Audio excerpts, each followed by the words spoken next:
Bonjour, c'est moi Maman Annie Kondo Akondo.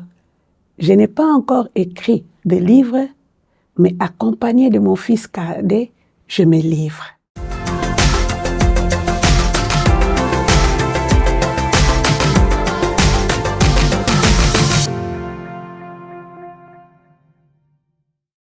Bonjour maman, comment tu vas?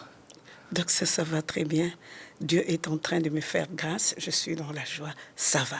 Non, c'est un plaisir de te recevoir. Déjà, tu viens de très loin, et juste pour ça, donc c'est un plaisir pour moi de t'avoir ici. Moi aussi, j'ai trouvé grâce aux yeux de Dieu.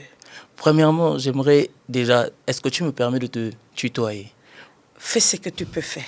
Parce que j'ai vu l'épisode avec papa, j'ai vu en commentaire, il y avait 5 commentaires. Non, mais nous sommes des Africains, tu peux pas tutoyer ton père et tout. Donc, pour juste moi, je te permets tout, hein. Je te permets. Merci. Pour que nous puissions aller un peu dans la joie ensemble, je te permets. C'est un plaisir. Du coup, je veux commencer par cette question. Les gens me la posent, mais pourquoi on dit un bon maman? Pourquoi on appelle ta maman un bon maman au lieu d'une bonne maman? Du coup, j'aimerais savoir qu'est-ce qui se cache derrière ce nom. Au fait, lors d'une rencontre avec la Liga Musique, je fais l'appel des fonds, mais je fais aussi l'appel au salut. Okay. Et là, il y a l'un de mes fils qui a crié un bon maman. Okay. Les gens se sont dit non, une bonne maman. Et d'autres personnes se sont criées. Est-ce qu'un bon maman, une bonne maman, Azalaraboye, okay. Partout elle se retrouve, pour eux, lorsqu'ils m'appelaient un bon maman, ils parlaient du pouvoir de l'exception. Okay. Ils se disent, il y a plusieurs femmes pasteurs, il y a plusieurs femmes aussi des pasteurs, mais Maman Annie fait l'exception. Parce que parmi les hommes, elle est là. Parmi les femmes, elle est aussi là.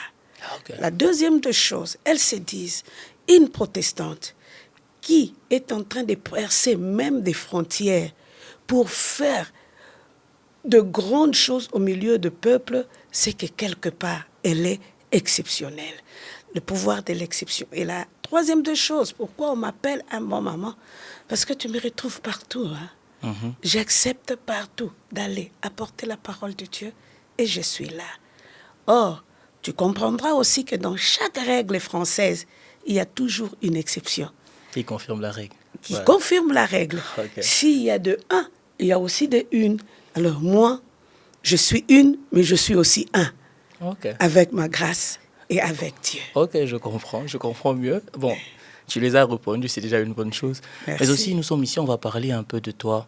On va parler de ta famille, d'où tu viens, de ton background.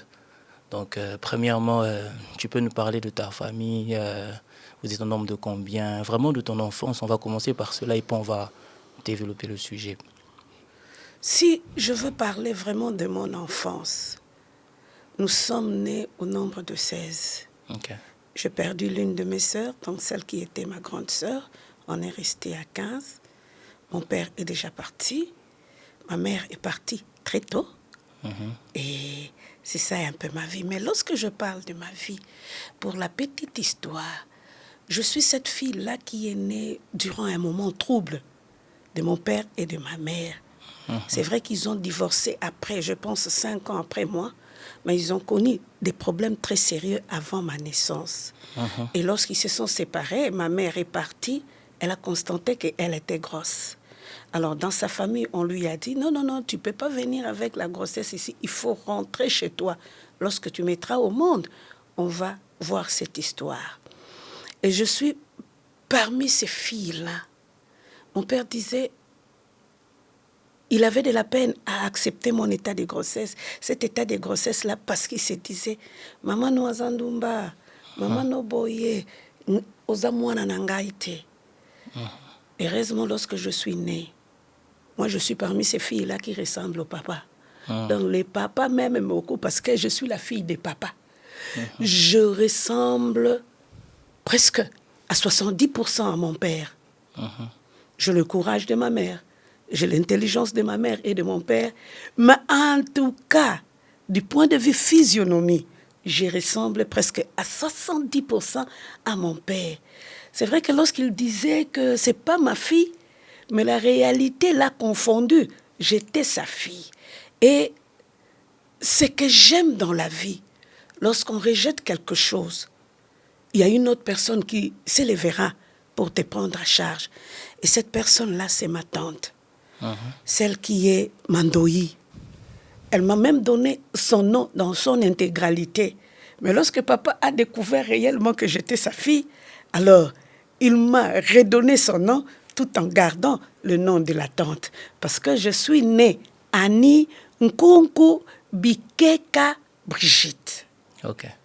Donc, c'est ça un peu mon nom. Je suis Annie Brigitte de par mon nom, mais je suis Nkunku Bikeka. Nkunku, c'est le nom de mon père ou c'est le nom de ma famille.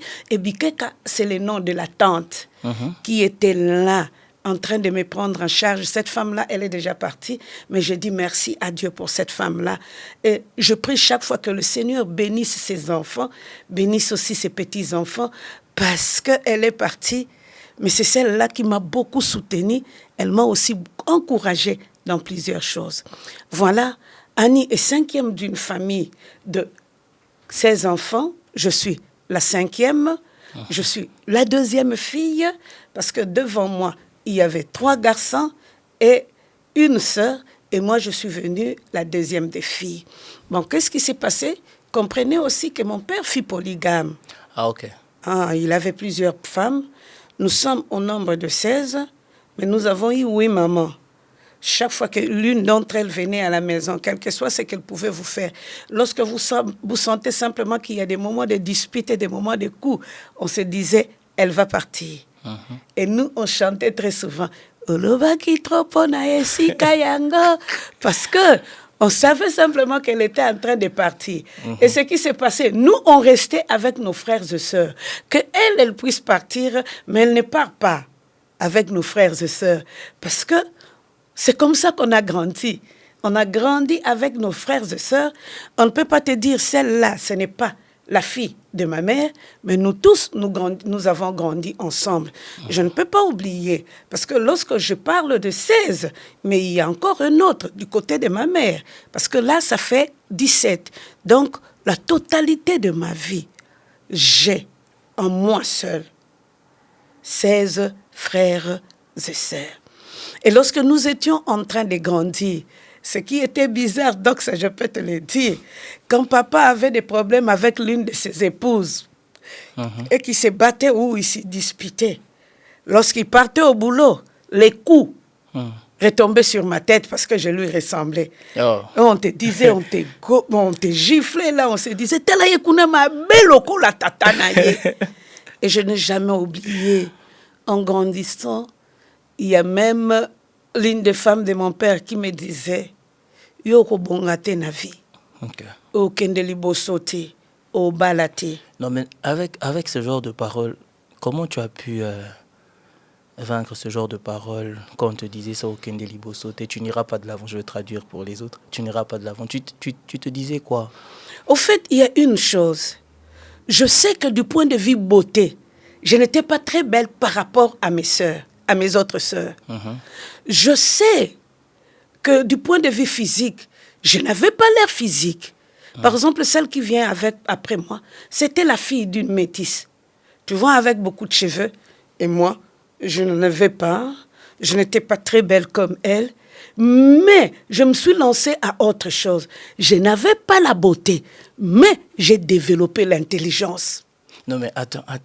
Moi, je veux clarifier. En fait, c'est pas parce que peut-être elle était claire qu'elle était belle. La beauté, non, elle était très belle. Même aujourd'hui, elle est très belle. Okay. Ah, ça, c'est ma sœur. Je t'ai dit, elle est très belle. Jeux de sœurs qui sont très belles. Et nous, là, on n'avait pas, à cette époque-là, la même clarté, la même beauté qu'elle. Je t'ai dit que je ressemblais à mon père. Dans la famille de ma mère, ils étaient très clairs, mais moi, j'ai eu le teint de mon père. C'est pourquoi très souvent je dis que je suis métisse. Même si tu n'y crois pas, je suis métisse.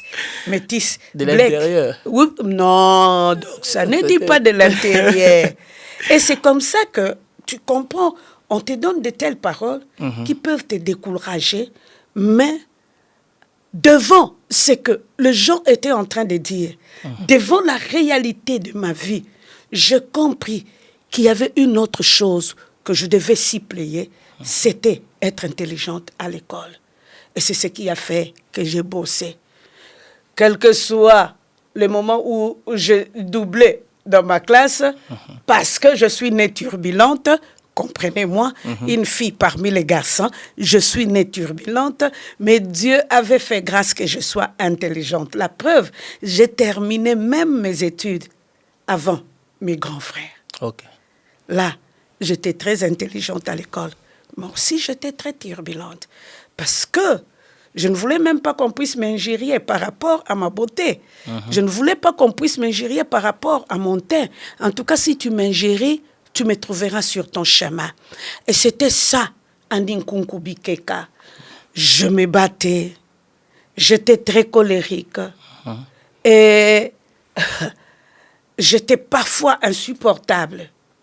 Mais je grandissais dans une parole, dans une maison où les gens ont été très agressifs, surtout les femmes des papas. Et elles ont été très agressives. Elles ne m'ont pas donné la chance de percer. Mais je dis toujours à Dieu merci, parce que avant même que je ne puisse naître, il y avait un Dieu qui me connaissait. Il y avait une personne qui était morte sur la croix pour moi. Et cette personne s'appelait Jésus. Donc, j'ai grandi parmi les garçons. Pourquoi je dis j'ai grandi parmi les garçons? Parce que, vu le caractère de ma grande sœur, elle, on l'a envoyée à l'internat. Et moi, je suis restée à la maison. Donc, lorsqu'elle est là, elle me défendait. Elle nous défendait, surtout après le divorce des papas et des mamans. Elle n'avait que 9 ans, cette fille-là. Mais façon dont elle se battait contre toute personne qui pouvait s'insurger contre nous, ça peut t'étonner. Donc, elle avait cette carrure-là de mère, elle se battait, elle était là pour protéger les fils de sa mère. Quelles que soient les injustices qu'elle rencontrait, elle n'avait peur de personne. Et je dis souvent merci à Dieu, parce que si il veut forger notre vie, il élève même les membres de nos familles, même ceux de l'extérieur, pour nous aider. Et je n'ai jamais oublié, pendant plusieurs temps de ma vie, tellement que j'étais turbulente, ne l'oublie pas, ça je vous ai déjà dit, il faut noter, tellement que j'étais turbulente, souvent les femmes de papa qui passaient à la maison me privaient du repas. Je n'ai jamais oublié un jour, on m'a privé du repas pendant plus ou moins 3 jours. Et le 4e jour, je me suis dit, je ne serai pas turbulente. Même si on m'envoie, je veux partir. Je ne ferai pas de turbulence, je n'aurai pas de quart de mot. Donc aujourd'hui, je serai gentille. Et ce jour-là, c'était grave. J'étais gentille, même si tu me demandes de faire la vaisselle 10 fois. Je l'ai fait. Même si tu me demandes de laver les habits, je le faisais. Même si tu me demandais de faire la maison, je le faisais sans vraiment arrière-pensée, parce que ce jour-là, j'étais décidée à manger. Mais tu sais, donc, ça, c'est ce qui s'est passé. Qu'est-ce qui s'est passé, dis-moi? Pendant que j'étais en train de travailler, même si la maman me dit, va prendre là. Elle n'a pas encore terminé l'assiette. J'étais déjà partie pour aller chercher l'assiette. J'ai couru. Mais le repas était déjà prêt. On a fait aussi les foufous. N'oubliez pas, les foufous, c'est presque ces condiments-là spéciaux de notre pays. Nous l'appelons les foufous. Et les foufous étaient déjà prêts. Et elle a goûté au repas et s'est dit, ça manque un peu du sel. Elle a mis du sel, elle s'est dit, ok, dans 5 minutes, nous allons manger. Je ne sais pas ce qui s'est passé entre ces 5 minutes-là. Je ne sais pas, et elle me dira encore, tu ne vas pas manger, va dormir. Je me suis mise à pleurer parce que je me disais, la faim n'aime pas sentir l'odeur du repas qui est déjà prêt. Mais je me suis encore endormie. Et c'était le 4e jour de la famine. Mais je sais, pour que je n'aie plus de problème à la maison, je partais à l'école le matin, je rentrais le soir. Je n'avais qu'un gant. Mais comment tu as pu régler d'abord le problème de la famine? Comment tu as pu régler? Ces jours-là, non, je me suis endormie. Mais après, tu ne pouvais pas dire ça à ton père, que non, mais vas-y. Mais non! Avec son amour avec ses épouses. Ah, ok. Et toi, tu dois t'immiscer. Tu as encore des problèmes lorsqu'il partira. Mhm. Lorsqu'il partira. Et je t'assure, donc, ça dans ma vie. C'est pourquoi tu vois très souvent, la première question que je pose lorsqu'il y a des gens à la maison, lorsque j'arrive, je pose toujours la question de savoir, est-ce que vous avez mangé? Oui, c'est vrai. Parce que moi, j'ai souffert de cette histoire. Et je ne veux pas que ceux qui sont tout autour de moi vivent la même chose. Ce n'était pas réglé. Je me suis endormie avec la famille. Et le lendemain matin, j'étais en train de trembloter. Mhm. Je n'ai jamais oublié, mon père m'a donné 5 makuta à cette époque-là. Je achetais le pain. Pas le pain. Je suis partie à la boulangerie avec 2 makuta. J'ai acheté le pain. On peut dire du pain rassis, hein? Mhm. Le pain qui a duré à la boulangerie. Je suis rentrée rapidement à la maison. J'ai repassé le pain. Ça s'est ramolli. Oh Jésus. Je vous assure, c'est très bon. Hein? C'est comme un biscuit. Mais non, attends. Papa faisait quoi dans la vie? Mon père fut fonctionnaire de l'État, mais il était inspecteur à l'éducation nationale. Il était inspecteur à, comment on appelle ça, à l'EPSP, hein? Enseignement primaire et secondaire. C'était parmi les cadres à cette époque-là. C'est pourquoi j'ai aimé les divorces, parce que c'est que nous avions connu une famille très modeste. Mais à cause du divorce, on a commencé à connaître des moments très difficiles dans la vie.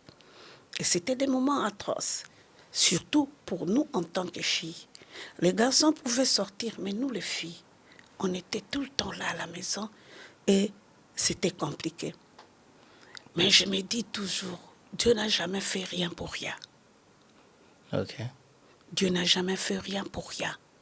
Quand les parents ont divorcé, tu as dit que non, le grand-père papa n'a pas voulu reconnaître ta naissance. C'est après combien de temps qu'il est revenu? Non, Doxa, revenons en arrière. Oui. Ils étaient encore ensemble, ils ont connu des problèmes, ils se sont séparés pendant un temps. Et c'est là qu'on constate que ma mère était grosse. Ma mère est revenue à la maison. Et pendant un temps, elle était encore avec nous. Et pendant plus ou moins 6 à 7 ans, elle était encore là. Parce que derrière moi, il y a encore 2 garçons. Et après, elle est repartie. Okay. Elle n'en pouvait plus. Elle est repartie. Et lorsqu'elle est repartie cette fois-là, c'était pour du bon. Je me souviens toujours qu'une fois, il y a eu une réunion chez nous à la maison. Ma grand-mère était là. Donc, du côté paternel, la famille de mon père aussi était là. Mon père et ma mère étaient là. Après cette discussion-là, on a vu un grand camion entrer dans la parcelle et on a commencé à faire sortir les effets de maman. Je vois moi et mon petit frère, celui qui vient juste derrière moi. On pleurait, on allait prendre de valises. On n'était pas assez fort à cette époque-là. On faisait descendre ces valises-là. Mais comme on n'était pas assez fort, parce qu'on n'acceptait pas que maman puisse partir. Mais le plus fort que nous, on était là pour faire partir les valises de maman. Et elle est partie pour ne plus revenir. C'était quoi la religion à la maison? Vous étiez chrétien? Au fait, ma maman fut protestante. Okay. C'est une fille qui a grandi à l'église. Et mon père, bon, on dira qu'il n'avait pas de religion fixe. Parce que tantôt, il partait chez les kimbanguistes, tantôt, il était dans l'armée du salut. Et donc, ça, c'est qui était bizarre. Donc, c'est cette religion-là. Maman nous a fait grandir comme étant des protestants. Parce qu'elle, elle était fille de l'église. Et c'est par une tante que j'ai appris les défis des mamans. Elle disait à sa belle famille, moi, mes enfants ne seront pas des kimbanguistes, moi, mes enfants ne seront pas autre chose, ils vont être des protestants. Et je crois que les défis des mamans a réussi. Les défis des mamans a réussi. Mais ce que je veux te dire qui était aussi bizarre, à notre époque, lorsque nous étions en train de grandir, durant cette période-là où il y a eu divorce entre papa et maman, il y avait l'une de nos tantes, la sœur qui venait juste après maman. Cette sœur-là nous aidait énormément dans nos problèmes, dans nos difficultés. Elle était toujours là. Elle tenait même tête à mon père. Et je crois 2 ou 3 ans après, elle était morte. Ok. Et d'une manière exprès, notre papa nous a amenés dans ces deuils-là. Et ces deuils étaient un deuil compliqué parce qu'il y avait des combats entre les membres de la famille de ma mère, donc mon grand-père maternel, et la famille maternelle de maman. Donc ils se sont battus. Lorsque nous sommes rentrés à la maison, papa nous a dit, je vous ai toujours dit, votre maman est sorcière. La famille de votre maman est sorcière. Tu vois comment est-ce que ça s'est confirmé même dans le deuil. Tu vois, nous étions des petits et nous avions compris. Oui, c'est vrai. On les a vus se battre. On parlait de la sorcellerie. C'est que c'est vrai. Dans la famille de maman, ils étaient des sorcières et notre maman était sorcière. On avait un chien qu'on appelait Black. Et lorsque maman venait nous rendre visite, on lui envoyait les chiens. Black, attaque-la, attaque-la, c'est une sorcière. Et nous tous, on nous enfermait par nos oncles. Oh, je t'assure. Aujourd'hui encore, si cela pouvait être fait, je pourrais dire à ma mère, pardonne-nous, tu as souffert pour nous. Tu as souffert pour nous. Et malheureusement, elle n'a même pas eu les sacrifices qu'elle a fait sur nos vies. On envoyait Black pour l'attaquer.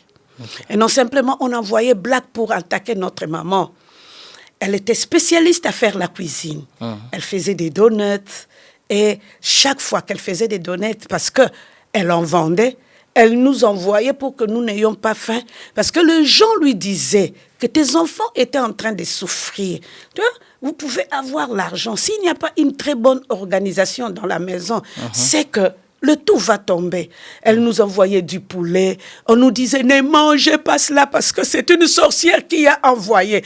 Et on voyait nos oncles paternels prendre ces donuts et ces poulets, entrer dans la salle de bain. Et c'est là qu'ils tiraient la chasse d'eau pour nous dire, vous voyez, on a jeté le tout. Il ne faut pas manger parce que vous allez devenir des sorciers. Or, ils prenaient tout ce qu'ils nous disaient qu'ils jetaient, ce sont eux-mêmes qui les mangeaient. Ils mettaient dans les fenêtres de la cuisine, ils tournaient et allaient prendre tout ce qu'ils nous ont dit qu'ils ont jeté. Et ils les mangeaient. Et un jour, mon frère les a attrapés. Ils ont donné une cuisse de poulet à mon frère. Ils lui ont dit, ne dis à personne. Mais il a quand même dit. Oh, il a quand même dit. Parce que lui, il était un peu plus grand. Notre frère aîné, il était un peu plus grand. Lui rencontrait maman. Tandis que nous, on ne pouvait pas rencontrer maman. Mais le jour où nous avions compris que notre maman n'était pas sorcière, je n'ai jamais oublié en 3e primaire. Je faisais les pieds de l'Athénée de la Gombe. Non, c'était l'Athénée de Kalina à cette époque. Je faisais les pieds de l'Athénée de Gombe. Juste pour aller à l'hôpital où maman était en train de travailler vers Kasai à Kitambo. Si tu vois ce trajet-là, un trajet qui n'était pas facile, mais on a découvert. Il y avait des moments où maman disait à ses huissiers, oh, il faut la laver, il faut lui enlever cet uniforme-là. On disait à maman, laisse-nous simplement comme ça parce qu'ils vont apprendre que nous sommes venus chez toi. Elle nous donnait l'argent. Elle nous faisait manger. Elle nous donnait tout. Je n'ai jamais aussi oublié. Il y avait des boîtes de corned-beef un peu plus longues. Parce qu'elle travaillait dans la nutrition. Elle nous donnait ces boîtes-là. Mais on ne pouvait pas amener ces boîtes-là à la maison, sinon ça sera notre arrêt de mort. Tu sais ce qu'on faisait donc ça? À cette époque-là, il n'y avait pas de sachet. On prenait simplement la boîte. On ouvrait la boîte. Tu commences à manger, mais tu ne sais pas où tu vas garder cette boîte-là. On allait dans un terrain d'une école qu'on appelait Saint-Cassien. Et c'est là qu'on faisait des trous. On introduit la boîte. On met un papier dessus. On met le sable dessus. Et on met des signes. Chaque fois que tu as fait, tu pars. Et je me dis, Seigneur, où se trouvait le tétanos à cette époque-là? Aujourd'hui, si je fais ça, tu me retrouves à l'hôpital. Bien sûr. Parce que ça ne pourra jamais se faire. Et c'est comme ça qu'on a grandi. On a rencontré maman. On a compris que notre maman n'était pas sorcière. Et maman a commencé à nous aider. Et qu'est-ce qui s'est passé? Maman, une fois est venue, il a affronté mon père pour dire, on n'élève pas des filles de cette manière-là. Parce que je partais, je vous ai dit, je partais à l'école le matin. Je rentrais le soir. Je n'avais qu'un gant. Il y avait le gant du matin, de 7h30 à 12h. Il y avait le gant du soir, de 12h30 à 17h. Moi, je faisais les deux. Quand j'étais du matin, je restais là. À l'école, il y a des amis qui étaient là. On est devenus des flatteurs parce qu'à tout moment, tu demandes son pain, tu demandes ceci. Oh, je n'ai jamais oublié Claudine Biakasoula. Je ne sais pas ce qu'elle est devenue, mais que Dieu bénisse cette fille-là. On a étudié ensemble avec elle. Elle m'a beaucoup aidé. Et les soirs, quand tu es de l'après-midi, je viens quand même le matin, je joue avec ceux qui entraient de l'avant-midi. Je joue aussi à 12h avec eux. J'attends la sortie. Je fais tous mes devoirs. Et je termine mes devoirs. J'attends la sortie et moi, j'entre. Je joue avec mes amis et après, je rentre à la maison. Ainsi de suite. Alors, ma mère, lorsqu'elle a constaté cela, parce qu'on lui a informé, il y avait des gens qui l'informaient chaque fois ce qui s'est passé avec nous. Elle est venue affronter mon père pour dire, celle-là, c'est une fille. C'est pas comme ça qu'on élève une fille. Donne-la moi. Tu ne regretteras rien. Donne-la moi. Qu'elle vienne chez moi le week-end. Comme elle termine le vendredi soir, elle vient chez moi le vendredi soir. Elle rentrera chez toi le lundi après les cours pour que vous puissiez le surveiller pour ses cours. Et c'est ce qui se faisait.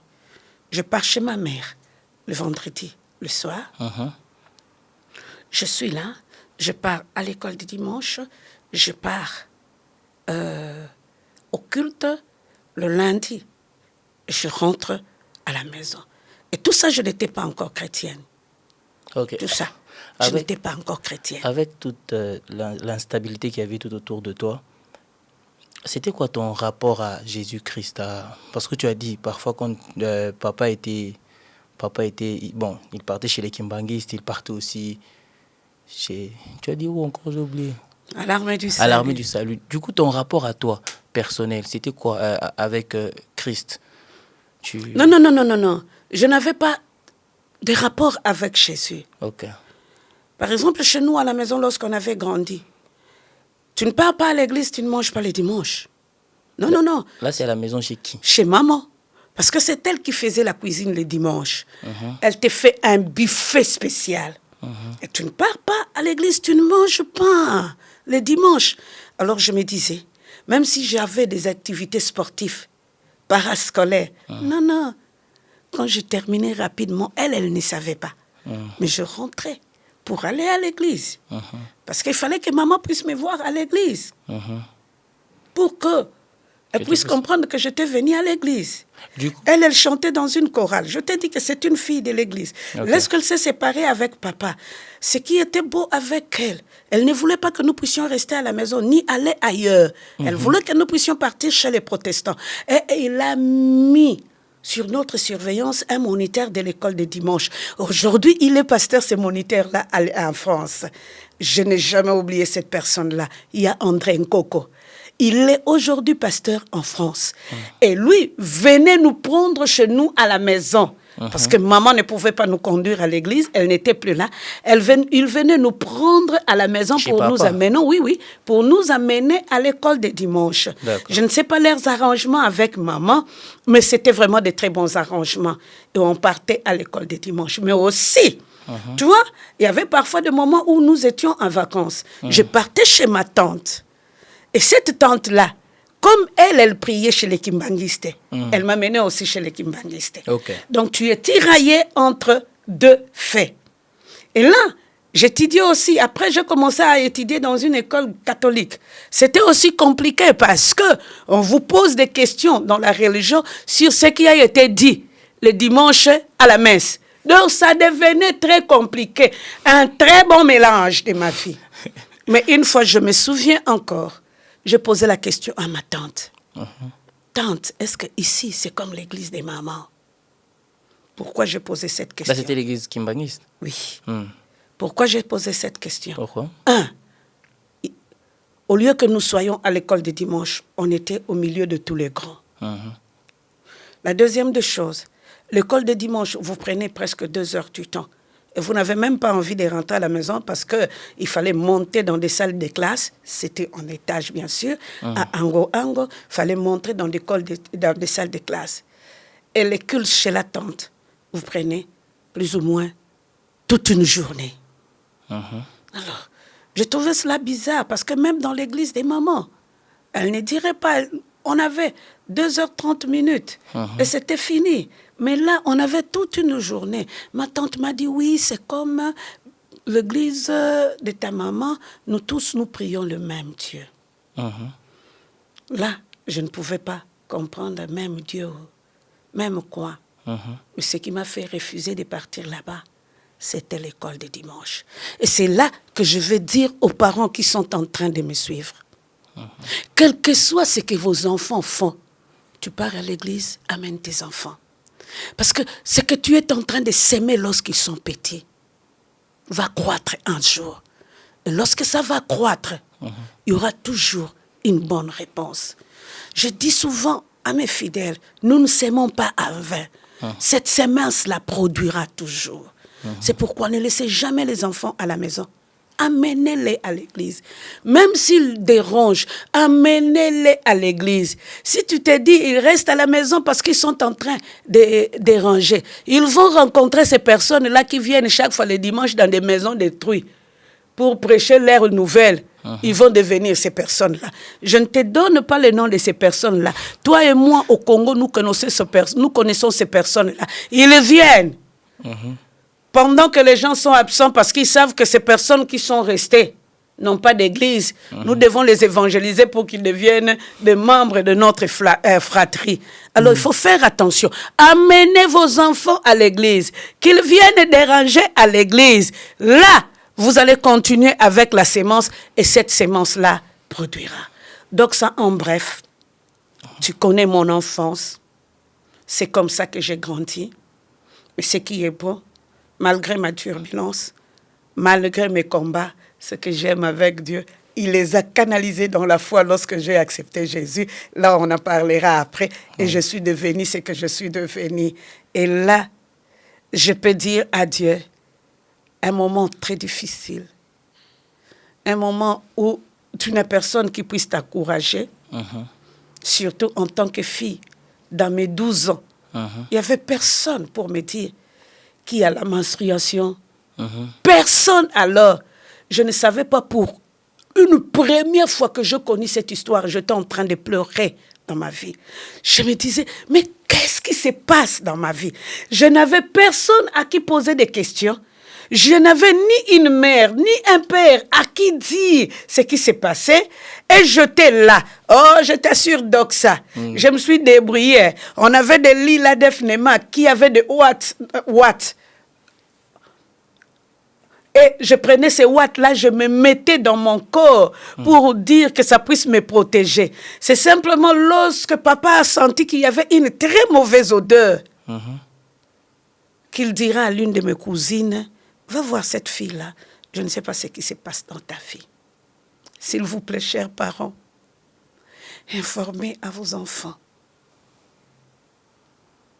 Tout changement dans leur vie, ça leur fera du bien. Moi, je n'avais personne. Je me suis débrouillée. Et c'est cette cousine-là qui va venir pour me dire, « Hé, Yaya, comment est-ce que tu sens mauvais? Je lui ai dit, moi je n'ai rien fait. Et je l'ai fait en pleurant parce que je ne comprenais pas ce qui s'est passé. Je n'ai rien fait. Regarde ce qui se passe dans ma vie. Je vois simplement le sang. Je n'ai rien fait. Elle m'a prise. Elle m'a amenée dans la douche. Elle a commencé à m'expliquer à sa manière. Et c'est comme ça que celle-là au moins m'a aidée. À supposer regarder plusieurs filles qui se promènent, qui ne sont pas aidées. Quel sera leur sort? Des infections, des problèmes. Mais Dieu merci, parce qu'à chaque étape, à chaque changement de ma vie, il y avait des personnes qui venaient pour m'aider. Et je bénis aussi l'Éternel, parce qu'il y avait une famille en diagonale de chez nous. Oh, c'est là, c'est la famille de Maman Matundu, Alphine Zeza. C'est cette famille-là qui m'a vraiment aussi, qui nous ont vraiment beaucoup aidés, moi et ma sœur. Ils nous ont beaucoup aidés et je ne peux jamais oublier cette famille-là. Je ne peux jamais, et Henriette, je ne pourrai jamais oublier cette famille-là. Ils nous ont vraiment soutenus. Il y a Sophie, tout ça, ils nous ont soutenus. Donc, même lorsqu'on avait faim, ils étaient là. Je me suis souvenue une fois. J'avais tellement faim que je suis tombée. Et lorsque je suis tombée, j'ai dit aux gens qu'il y a quelque chose qui m'est entré dans l'oreille. J'ai pleuré. On a regardé, il n'y avait rien. C'est vrai qu'il y avait aussi quelque chose qui m'était entré dans l'oreille. Parce que c'est après qu'on a retrouvé le caracas de cette histoire. On m'a fait un grand bol du lait. Faut pas rire. C'était quoi, Funanzala? Funanzala. Avec un gros pain. Bien beurré. Ce sont les membres du quartier, les gens du quartier qui l'ont fait. Ces jours-là, j'ai pris un grand bol de lait, plus le pain. Et lorsqu'on m'a posé la question de savoir qu'est-ce qui s'est passé, je leur ai dit, ça va, c'est fini. Je transpirais. J'avais tellement faim que j'ai bien mangé copieusement et j'ai transpiré. Et je n'ai jamais oublié Papa Célestin Kouanou, ce fut notre infirmier. Et vraiment, cet homme-là, il s'est comporté avec nous comme étant un grand-père pour nous soutenir. Une enfance terrible, avec des rebondissements terribles. Mais au fait, on a fait des choix pour ne pas tomber dans le mal. Là, je n'étais pas encore chrétienne, mais je savais simplement que j'espérais que ma vie, avec des décisions, ma vie va être une vie qui va étonner. Ma vie sera la vie de grandes personnes. C'est un peu ça mon enfance. C'est un peu ça comment j'ai grandi. N'oubliez pas, aujourd'hui je suis Annie Kondo, mais hier j'étais Nkunku Bikeka Annie Brigitte. Mais je veux toujours rester dans cette optique de ta famille parce que je veux savoir si le contraste. Tu es dans une famille quand même aisée vu le rang de papa, de ton papa, du grand-père. Et tu aspirais à quoi? Quand tu traversais tout ce moment-là, la souffrance, malgré le fait que vous en avez, tu aspirais à quoi? C'était quoi déjà les études que tu faisais? Tu voulais être qui plus tard? Et voilà. Dis-moi. Donc ça, je n'étais pas simplement aisée du côté de mon père, mais nous étions aussi très aisés du côté de ma mère. C'est ce qui a fait même que maman puisse venir nous demander en fait qu'elle puisse nous prendre en charge. Parmi les souvenirs de ma vie, ça, je ne peux pas passer. Je me souviens d'un jour, papa m'a promis le Minerval parce qu'on chassait à l'école.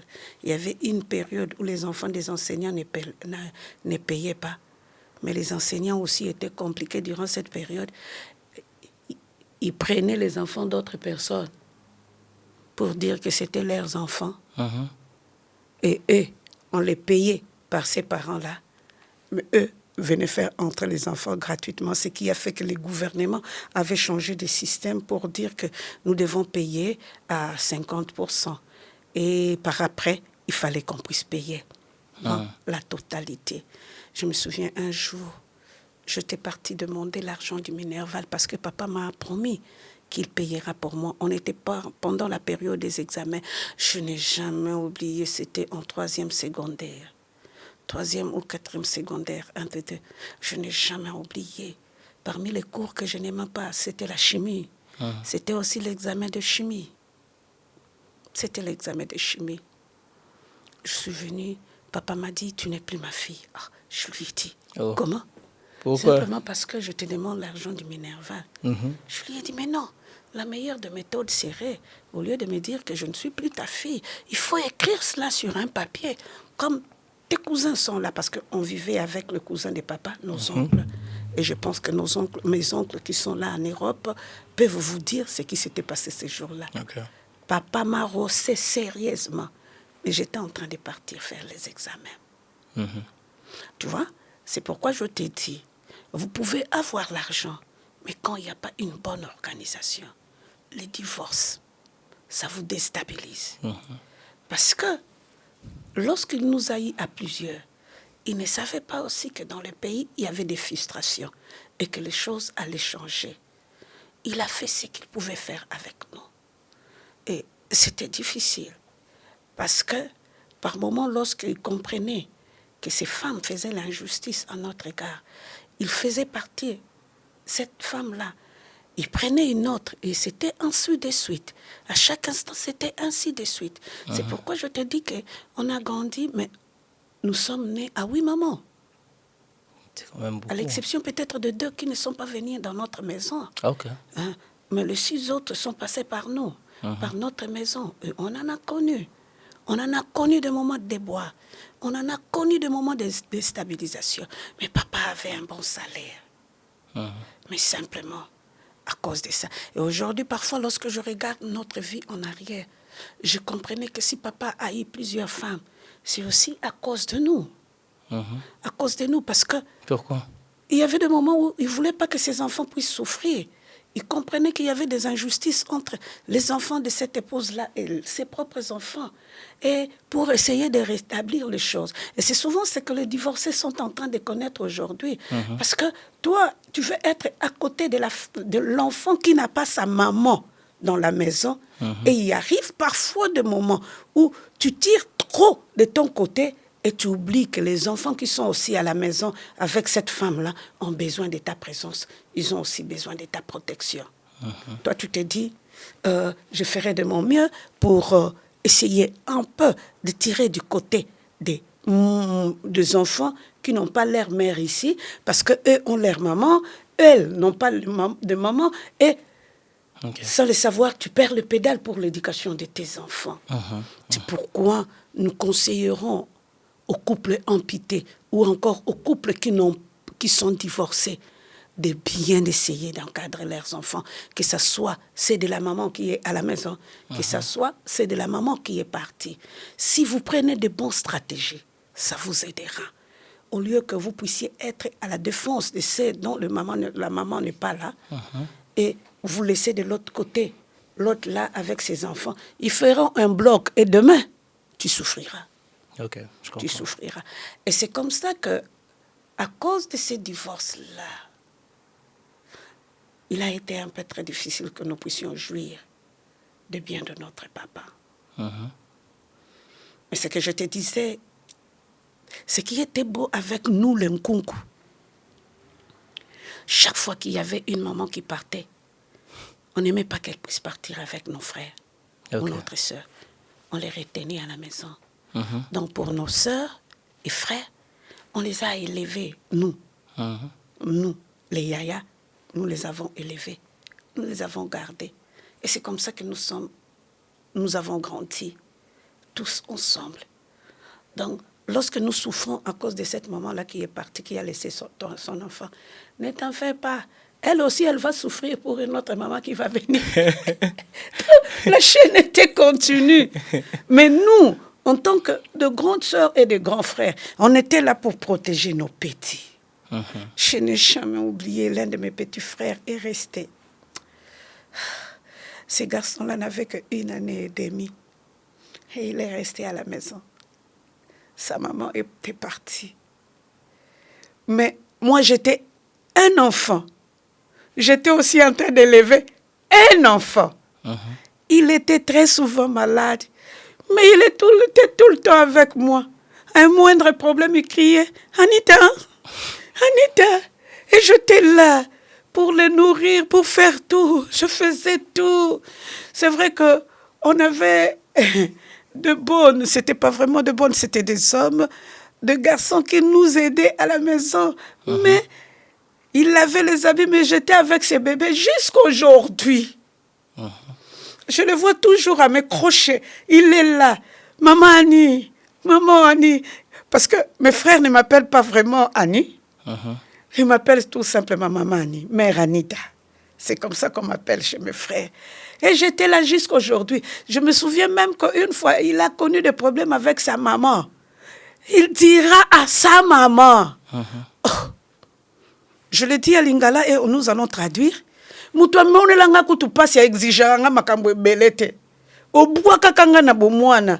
comment est-ce que toi tu m'exiges trop de choses?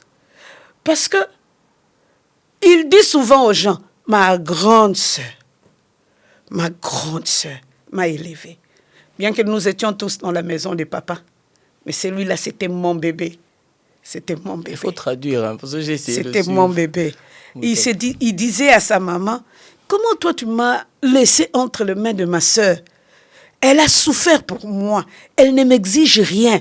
Mais toi qui n'as même pas souffert pour moi, tu exiges toujours plus de moi. Non, je ne le ferai pas. Je n'ai pas encore fait de grandes choses pour ma sœur. Je ne le ferai pas. Et c'est comme ça qu'on a grandi. Et je grandis. Aujourd'hui, je suis là. J'ai grandi. Ma vie était une leçon. Une leçon.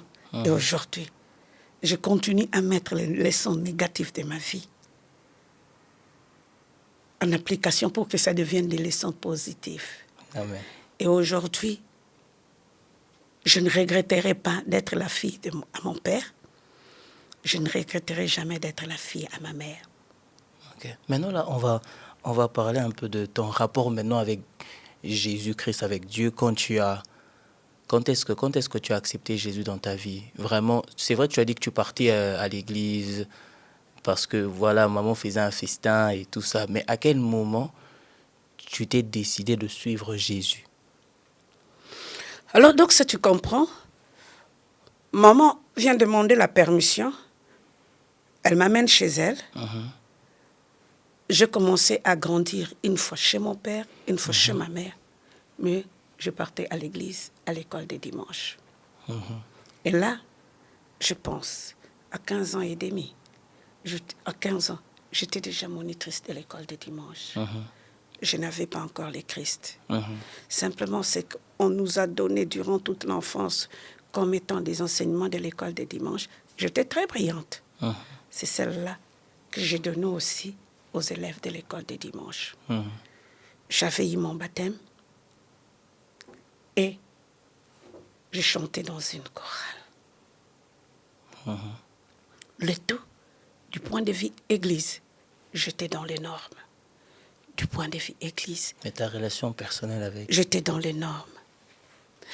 Mais il s'est fait que, tout au long de ma présence dans l'église, à cette époque-là, on ne te parlait pas de recevoir Jésus, hein? Comme vous avez les privilèges aujourd'hui. Chez nous, c'était, viens à l'église, prends ton baptême, c'était tout, tu deviens chrétien. Et c'était ça. Et c'était ça. Et les gens du Campus pour Christ sont venus à l'église. Ils ont commencé à parler du 4 lois spirituelles. Ils ont commencé à parler de Jésus. Nous, on ne comprenait rien. On se disait, c'était cette pollution-là des sectes. Chez nous, on appelle les binzambi. On était là, parfois, on se moquait d'eux. On les regardait, on se disait, c'est quoi encore cette histoire? Parce que c'était quelque chose de nouveau. Et il s'est fait que, tout en étant monitrice de l'école des dimanches, tout en étant choriste, j'étais aussi membre du conseil de l'église. Parce que je faisais partie de l'équipe de jeunes et on a pris des membres de la jeunesse pour devenir aussi des membres du conseil. je t'assure, Doxa, on m'a appris qu'il y avait une retraite avec la Ligue pour la lecture de la Bible. Ok. Waouh! Je me dis, je vais partir à cette retraite-là. J'ai demandé à un frère de notre église de me donner l'argent pour partir à cette rencontre-là. Mais eux aussi n'avaient pas d'argent. Ils voulaient aussi partir dans cette rencontre-là parce que nous étions tous ensemble dans l'école de dimanche. Il y avait Papa Kondo, il y avait le frère Kamba qui était à cheval entre les campus. Et chez nous à l'église, il y avait le frère Luzindalalo. On était à plusieurs là. Et comme nous étions à plusieurs, maman a appris que je voulais partir à cette retraite-là. Et il a compris que, parce que dans ce groupe-là de monitrices de l'école de dimanche, j'étais seule, une femme. C'est que j'ai commencé cette histoire d'être seule dans des choses depuis longtemps. Maman me dira, non, tu ne peux pas partir. Tu ne peux pas partir avec les hommes. Parce qu'elle ne comprenait pas. Elle ne savait pas qu'il y avait une retraite et il y aura plusieurs personnes. Tu vois, le parent avec l'air arrière-plan, ils se disent, non, tu ne partiras pas là-bas. Alors je lui ai dit, si je ne pars pas là-bas, permets quand même que je puisse partir. Parce qu'il y a une chorale. On a 2 églises de la Seb Kokotakot, lingalaphone à cette époque-là, on disait, et francophone. Une des chorales de l'église francophone, Étendard du Christ, organisait une rencontre. J'ai dit à maman, alors si tous les garçons-là de l'Écodim partent à cette retraite-là et que tu ne veux pas que je puisse partir, permets quand même que je puisse partir à la retraite que la chorale est en train d'organiser. Il dit, oh oui, je te permets, tu vas partir là-bas, mais tu ne partiras pas là-bas. Mais elle a tout fait pour ne pas me donner l'argent. Ok. Donc, elle t'a dit oui, mais elle ne voulait pas que tu partes. Elle ne voulait pas. Elle avait ses musiques à la maison. Hein. Elle avait ses rencontres avec des femmes. Elle savait que Annie... Moi, j'ai commencé à faire la cuisine trop jeune. Annie faisait la cuisine, alors... non, je confirme, tu cuisines trop bien. Elle était là. Elle disait, non, elle ne part pas. Mais elle a dit oui. Alors, comme elle a dit oui, et qu'elle ne m'a pas donné l'argent, j'ai cherché l'argent, donc ça, je n'ai pas eu. Comment? J'ai demandé aux gens, je n'ai pas eu. Alors, comme maman vendait de la bière, j'ai volé l'argent à la maison. Le diable souffre à cause de moi. Donc, si je comprends, tu as volé de l'argent pour aller dans une rencontre. Donc, de prière. Oui, bon, à une retraite de prière. Dieu agit tantôt d'une manière, tantôt d'une autre. Écoute les aventures. J'arrive là-bas. La première des choses pour que je sois brisée. On me met dans la même chambre avec les garçons. On pensait que Kunkubikeka, c'était un garçon. Parce qu'il y avait aussi une sœur, une de nos responsables, qui était Annie Nkunku Bamiata. On dit, elle, c'est une femme. Mais on pensait que Kunkubikeka, c'était un garçon. Oh, manière dont ils m'ont frustré. C'est comme si c'est par là que le Seigneur a commencé. J'étais frustrée dans cette retraite-là. J'étais frustrée. Alors, pour essayer un peu de fuir, montrer que j'étais une femme, les filles qui étaient là ne savaient pas faire la cuisine et j'ai commencé à faire la cuisine. Maintenant, comment tu les montres? Mais quand tu vois, tu es une femme. Maintenant, je ne sais même pas ce qui les a pris. On m'a changé de chambre, on m'a donné une autre chambre. Ils ont fait du riz sans sel. Moi, je leur ai montré comment est-ce que les riz là sans sel peut devenir les riz avec sel. Alors, j'étais là.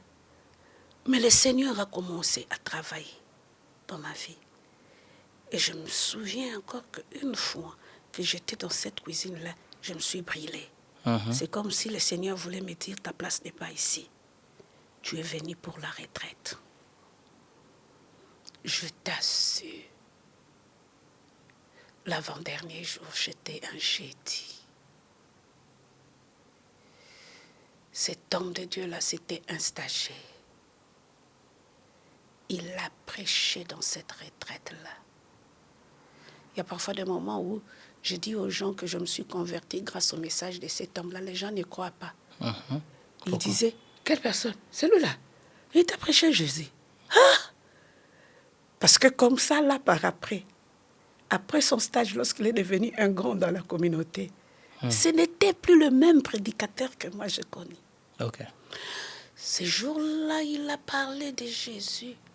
Il a parlé des chrétiens. Qui est chrétien? Je me suis rendu compte que j'étais nulle part. Et que je devais changer ma vie pour accepter le Seigneur. Mais j'avais honte aussi. D'accord. Parce que les gens savaient que j'étais monitrice de l'école des dimanches. Les gens savaient que j'étais déjà baptisée. Pour moi, selon mes enseignements, être baptisée, c'est devenir chrétienne. Les gens savaient tout ça. Et je commençais à avoir honte. Que je lève ma main, que j'ai accepté Jésus, j'ai commencé à avoir honte. Tu as compté que tu étais responsable aussi. Oui, alors là, je n'ai même pas levé ma main pour dire que j'accepte Jésus. Je ne l'ai pas fait ce jour-là. Okay. Mais je suis rentrée dans ma chambre. Le Seigneur a commencé à travailler dans ma vie. À 5 heures du matin, je n'ai même pas pu dormir.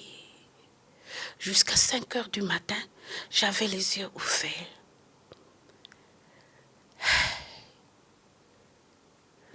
Je me souviens de ces chants-là. Entends-tu, Jésus t'appelle. Viens au pécheur, il t'attend. Et cette chanson-là, c'était en lingala. Alors je me dis, c'est pas possible. Très tôt le matin, avant de prendre le déjeuner, je courus aller voir le pasteur.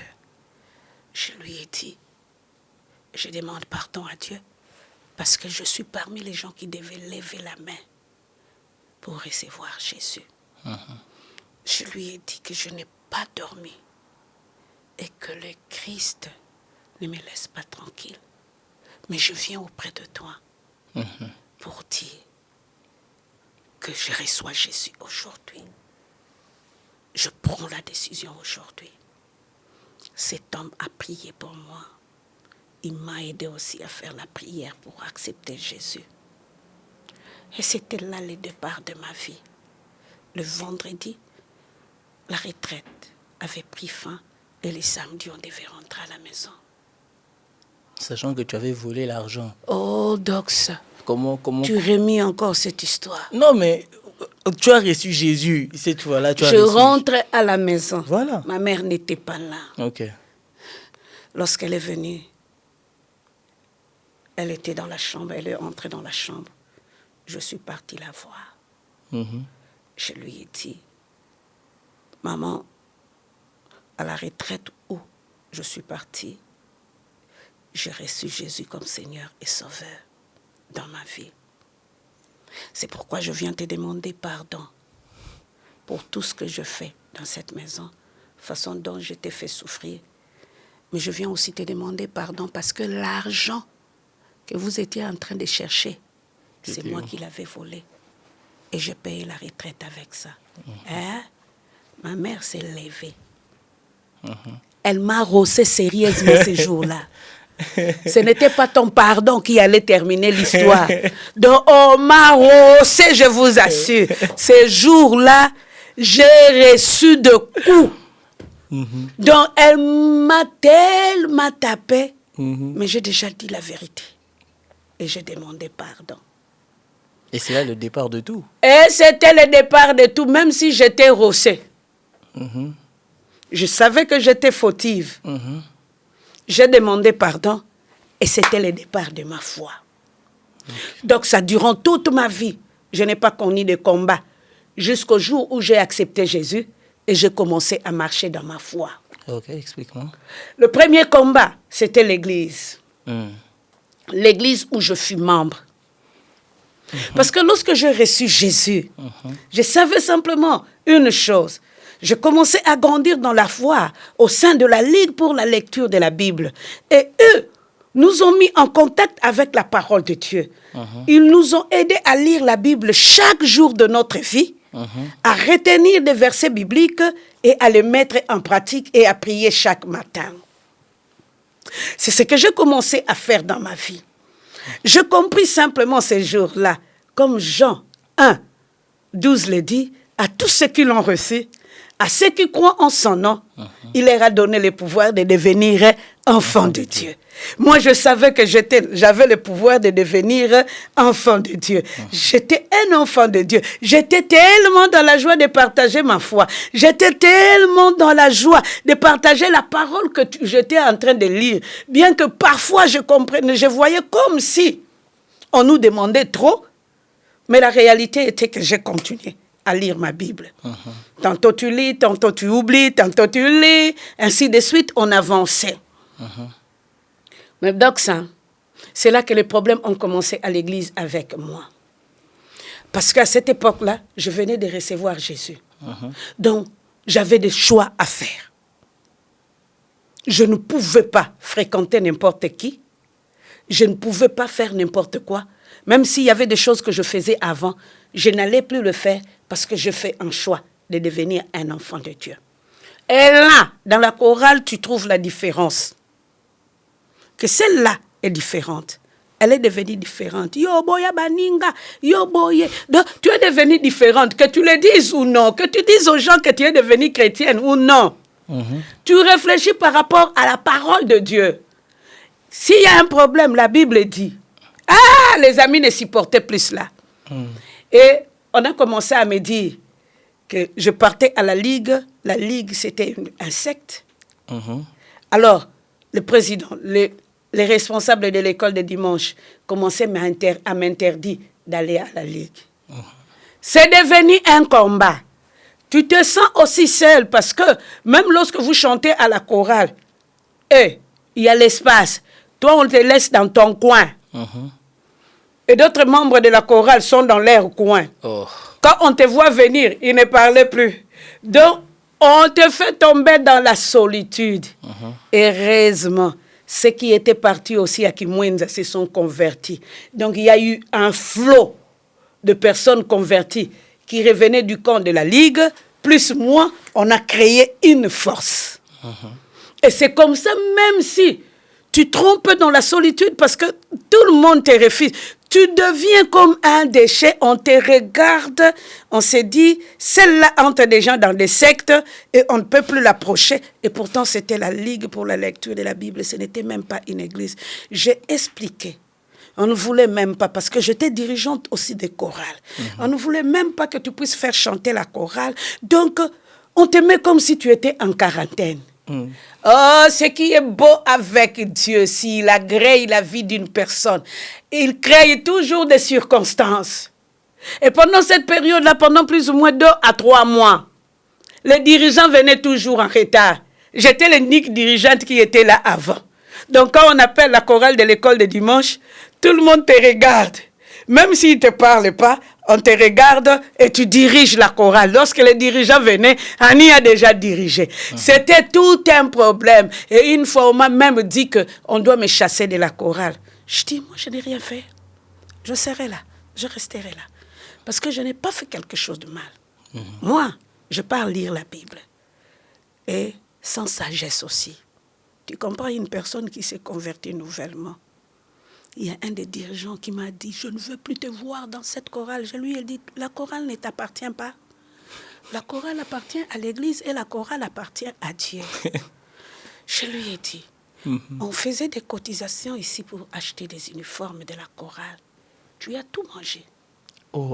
Tu as tout mangé. C'est du vol. On ne t'a pas chassé. Et moi qui pars à la Ligue pour la lecture de la Bible, vous voulez qu'on puisse me chasser. Je m'arrête simplement là parce que d'autres propos, ce n'était pas aussi bon. Pour le respect de ces personnes-là, ils sont encore en vie. Et une autre personne, je lui ai dit clairement ce qu'il faisait dans la chorale. Je lui ai dit, et toi, d'ailleurs, tu as fait ça. On ne t'a pas chassé. On ne t'a pas chassé. Et moi qui pars à la ligue pour la lecture de la Bible, C'est simplement pour connaître la parole de Dieu, et vous me chassez. Non, non, non, non, non, non. Vous ne le ferez pas. Et il y avait tellement de moments de discussion. Je crois après une année, je me suis quand même décidée à changer de chorale. Je leur ai dit que je laisse la chorale de l'école des dimanches. Je veux que vous puissiez vivre en paix. Parce que là, tu as commencé à grandir dans la foi. Et c'est là, en lisant la Bible, que je connais le texte des 2 Corinthiens au chapitre 5, le 15e verset. Il est mort pour tous, afin que ceux qui vivent ne vivent plus pour eux-mêmes, mais pour celui qui est mort et ressuscité pour eux. J'ai compris que ma vie là, avec ses projets, avec ses perceptions, non, je ne peux plus continuer à vivre pour moi-même. Je dois maintenant vivre pour Dieu. Et c'est là que le Seigneur a commencé à travailler dans ma vie. On avait un jeu qu'on faisait. Ce n'était pas un jeu, c'est une habitude qu'on avait avec mes cousines. Parce que nous, on a grandi ensemble avec mes cousines, les enfants de mon oncle et aussi les enfants de mes tantes. On a grandi ensemble. On ne peut pas te dire, celui-là, ce n'est pas mon frère, c'est mon cousin ou celui-là. Non, on ne les disait pas. On a grandi tellement ensemble. Alors, il y avait une cousine qui était à Lingwala, une cousine qui était à Bandal, et moi, j'étais à Kitambo, chez maman. Alors, on avait cette habitude-là. Quand un chéri t'achète les habits, on te pose la question, là où tu te trouves. Comme moi à Kitambo, j'ai dit non, c'est pour Chantal, à Bandal. On posera la question à Chantal, elle dira oui, c'est pour moi. C'est ainsi qu'on tournait cette histoire. On essayait de se camoufler. Et là, il fallait que je fasse des choix, mais il fallait aussi que je prenne des décisions dans ma vie. Je t'assure, donc, ça toute petite là, parce que je n'ai jamais oublié, je me suis convertie, je n'avais même pas 17 ans. J'avais 16 ans et 10 mois. Parce que c'était au mois d'août. Donc, au mois d'octobre, j'allais totaliser 17 ans. Mais c'était 16 ans. 16 ans et 10 mois. Et une année après, je commençais à mettre des choses à l'ordre dans ma vie. Et c'est comme ça que Dieu a commencé à travailler sur moi. J'ai dit à ma cousine qui était à Lingwala, cette fois-ci, si on t'achète des habits, ne dis pas que ce sont mes habits parce que moi, je ne vais pas accepter. Je suis devenue chrétienne. Et je ne veux plus. Je ne veux plus. J'ai commencé à prendre des décisions. Je fais tomber plusieurs personnes de mon entourage. J'ai fait tomber aussi plusieurs mauvaises habitudes que j'avais. Oh, juste pour Jésus. Et plusieurs habitudes, plusieurs personnes sont tombées. Et c'est devenu très difficile. Parce que quand tu fais tomber des personnes, ils te critiquent, ils te combattent. Et en tant que membre du comité de l'église, je me souviens, dans une assemblée de l'église, on était en train de discuter. Parce qu'à cette époque-là, les assemblées prenaient plusieurs temps. On était en train de discuter pour le salaire de notre pasteur, on ne le payait pas. Ça remonte aux années 81, on ne les payait pas. Et nous, on discutait pour qu'on puisse payer notre pasteur. C'était tellement sérieux, tellement grave. On devait revenir encore le jour prochain pour qu'on puisse continuer cette histoire. La nuit, je m'endors. Donc ça, je vis l'ours. Je n'ai jamais connu l'ours dans ma vie. Il est venu m'étrangler cette nuit-là. Dieu n'a pas besoin qu'on puisse crier simplement très fort. Oh non, de Jésus. Ce jour-là, j'ai dit seulement, la voix ne sortait pas. Jésus. Il m'a lâché. Je ne comprenais pas c'était quoi. J'ai dit simplement aux frères de mon église, Papa Kondo, donc les frères qui se sont convertis à Kimwenza, cette équipe-là, je leur ai raconté l'histoire, ils ont prié pour moi. Mais le jour-là, lorsqu'on est rentré encore pour l'assemblée, il y a plusieurs personnes qui ont déposé le dossier. Non, moi, je ne veux plus continuer. Donc, ils ont connu aussi des combats. Nous, on n'a pas déposé. Et je vis un papa. J'étais son nom. Il est venu me voir. Tu as vu? Je dis, c'est quoi? J'ai vu quoi? Il dit, ici, il ne faut plus parler. Sinon, tu vas vivre, tu vas sentir ce que tu vas sentir. Alors, je lui ai dit, ah, c'était vous. Reviens encore aujourd'hui. Tu verras mon grand frère, ce qu'il fera. Reviens encore. Et lorsque je parlais de mon grand frère, je parlais de Jésus. J'ai dit à mes frères, écoutez ce que cet homme-là m'a dit. Ils ont prié. On a continué l'assemblée. On a donné un salaire à mon pasteur. Donc, c'était un acquis. Le deuxième combat, c'était à la maison. Et une fois, mon pasteur est venu voir ma mère. Il lui a dit, interdis à ta fille de se promener avec ces garçons-là. C'est qui le garçon là? Tous les garçons. Ah, ok. Ceux qui se sont convertis à Kimwenza. Interdis à ta fille parce que elle risque d'abîmer sa vie. Il disait, ah, baby Sabo Moïnaye, elle va gâcher sa vie. Donc, interdit. Alors ma mère lui dira, ah, pasteur. Donc chez nous, on dit Mvungi, pasteur. Ma fille, là, elle n'était ici pas possible, combat sur combat, plusieurs défauts. Mais depuis qu'elle a commencé à se promener avec cette équipe-là de garçons, si elle dit, elle est ici, tu pars la chercher, tu la trouveras là où elle dit. Elle a commencé à dire la vérité. Elle ne ment plus. Alors, si je l'interdis de ne plus fréquenter ces garçons-là, elle va continuer à se battre ici. Elle va continuer à avoir ses mauvaises habitudes. Mais depuis qu'elle est avec ces garçons, ces gens-là, elle a changé de mauvaises habitudes. Moi, je crois qu'elle s'est vraiment convertie.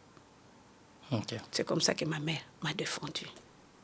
Mais de l'autre côté, ma mère aussi, c'était devenu un problème.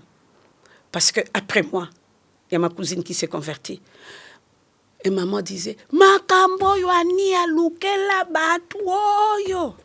Donc, ce que Annie a cherché dans nos vies, c'est compliqué. C'est pourquoi je dis toujours aux gens, je suis cette première-là qui a commencé avec l'histoire de la foi dans ma famille. Maman nous a montré le chemin de l'Église, mais nous avons montré à maman le chemin de Jésus. Amen. Okay. Donc, elle s'est sacrifiée pour que nous puissions connaître l'Église. Mais nous, on lui a montré le chemin de la foi. Elle a reçu Jésus comme Seigneur et Sauveur à cause de nous. C'est vrai qu'elle était un peu très résistante. Et une fois, j'étais en train de prêcher ma mère et ma tante. Les matins, ils sont venus me voir. Ils m'ont dit, tu as dit que nous sommes des pécheresses, que nous allons partir en enfer, que nous allons mourir.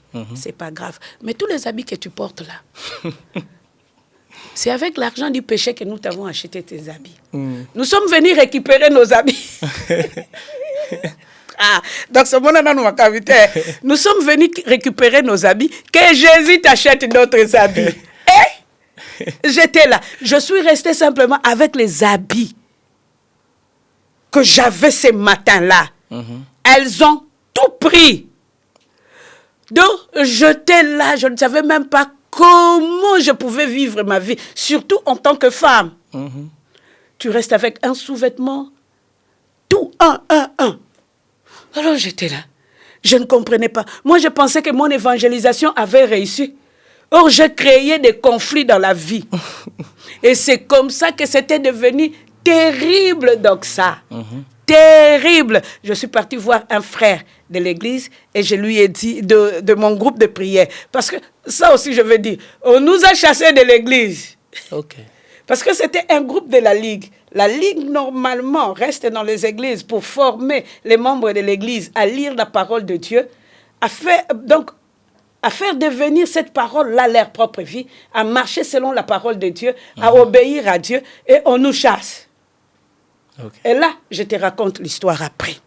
Alors, j'étais là, je demande à un frère ce qui s'est passé. Je lui ai raconté l'histoire qu'elle puisse m'acheter une robe. Il m'a acheté une robe en jean.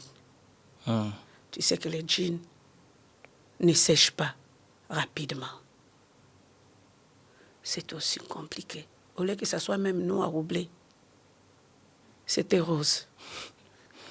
J'ai mis ces jeans-là et l'habit que j'avais. Donc, je ne faisais que tourner avec ces deux habits-là. Mais je n'avais jamais renié ma foi. Je continuais à prier pour ma mère et ma tante. Je priais. Aujourd'hui, ma tante, une chrétienne fervente. Ok, gloire à Dieu.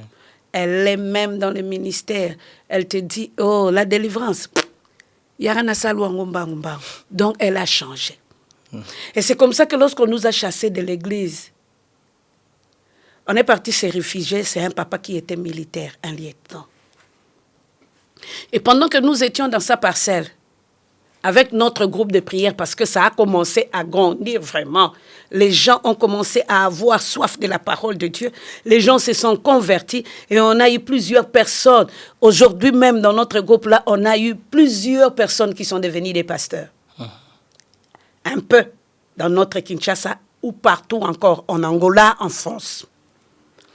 Et c'est comme ça que on est parti dire à ces militaires-là, l'Église nous a chassés, il doit aussi nous chasser. Et à cette époque-là, la Ligue ne pouvait pas nous donner une lettre pour dire que ce groupe-là est sous notre protection. Mais ils priaient pour nous, afin que nous puissions trouver des moments de protection, parce que la Ligue, il était censé être dit, devait être dans les églises. Ces militaires-là, son fils s'est converti, Barnabas. Ces fils-là, c'était une conversion spectaculaire. Et lorsqu'il s'est converti, son père s'est dit, moi, non, cet enfant qui me faisait souffrir, il est devenu chrétien. Ces gens-là, je ne les chasse pas. Ils vont rester chez moi. Et lorsqu'il y avait des convocations, c'est lui qui partait avec sa tenue militaire. Et c'est comme ça qu'il a commencé à défendre notre groupe de prière. Et c'est comme ça, en allant au groupe de prière le mercredi, on a commencé à grandir dans la foi. On a commencé à partir à la formation, à la Ligue pour la lecture de la Bible. On a invité les gens du Campus pour Christ de venir dans notre église pour venir partager la parole de Dieu. Et c'est comme ça qu'on a commencé à croître dans la foi. Ok, gloire à Dieu. Et parmi les frères qui avaient à Kimwenza, on va un peu parler de papa. Parmi les frères qui avaient à Kimwenza, c'est là que tu as rencontré papa. C'était à l'église ou... Non. Papa Kondo était un membre de l'église. Ah, vous étiez dans la même église? Nous étions dans la même église. C'est une personne qui vient le matin. Il se mettait toujours au deuxième banc, au coin. Quand il termine le culte, il part. Après, il est devenu moniteur de l'école de dimanche, comme nous. Après, il est devenu le jeune président du conseil de l'église. Lui, vraiment, le jeune président du conseil de l'église. Mais il avait aussi un mandat plus court. Pourquoi?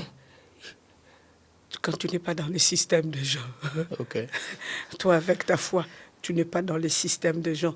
Eux, ils ont leur façon de voir des choses et tu amènes un nouveau vent qui va t'accepter. Et c'est comme ça qu'on a commencé à combattre pour l'Église. On a amené l'équipe de cadres de jeunes. On a amélioré le système de l'école de dimanche. On a aussi amélioré le système de vacances des enfants. Donc, c'était une équipe. Nous étions une équipe solide. Il y avait plusieurs frères. Luzinda Lalo, papa, donc le pasteur Kondo, le frère Kondo à cette époque-là. Il y avait lui, le frère Kamba, il y avait le frère Van Bomben. Donc, on était à plusieurs. On était vraiment à plusieurs. On a travaillé. Donc, tu vois, la monitrice de l'école de dimanche sans Jésus, lorsqu'elle est revenue avec le Christ, les choses ont commencé à changer tout autour d'elle. Ok.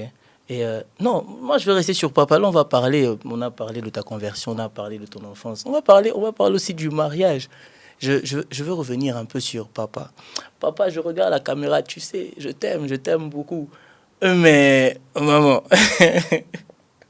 Parce que j'ai vu beaucoup de questions et vu l'histoire de papa.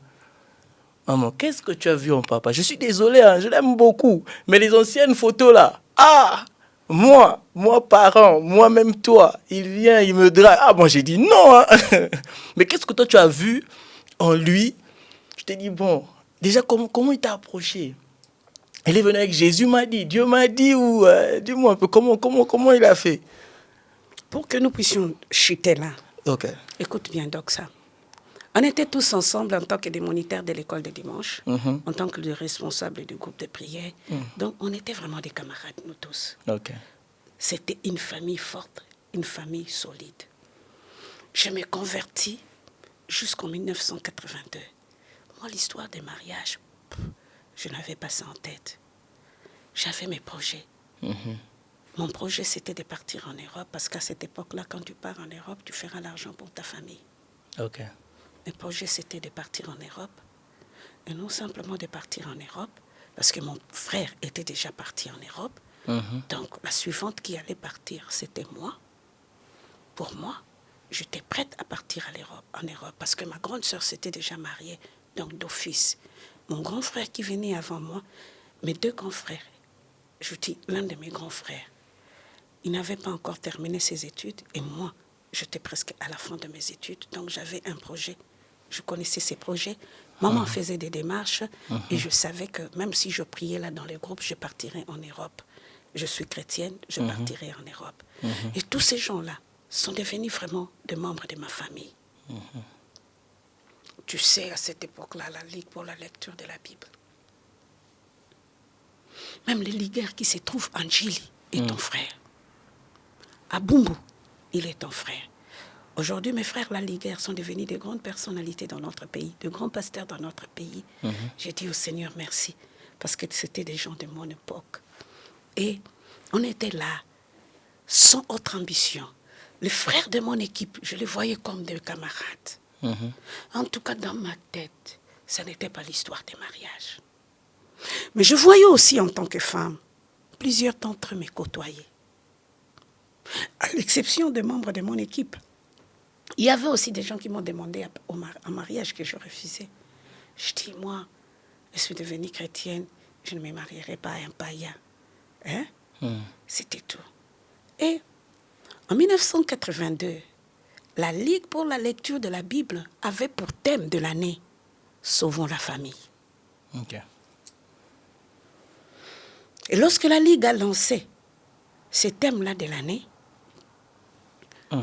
on a commencé à parler de Sauvons la famille. On a parlé de la famille. On a parlé du mariage. Parce que lorsque là, nous sommes convertis, pour nous, nous sommes en train de partir au ciel. Okay. Les restants ne nous concernent pas. C'est pourquoi à cette époque-là, on avait même l'une de nos chansons. Oh ya ya yeswe kotisanga na lole. Oh ya ya yeswe kotisanga na lola. Oh ya ya yeswe. On disait, grand frère Jésus, fais-nous entrer au ciel. Ici sur la terre, on souffre trop. Toi, fais-nous seulement entrer au ciel. Pour nous, c'était le ciel. Et c'est l'année 82 qui a basculé toutes choses dans nos vies. On a parlé de la famille, on a parlé du choix du conjoint, on a parlé du mariage. Nous, tout ça, on n'y pensait même pas. Okay.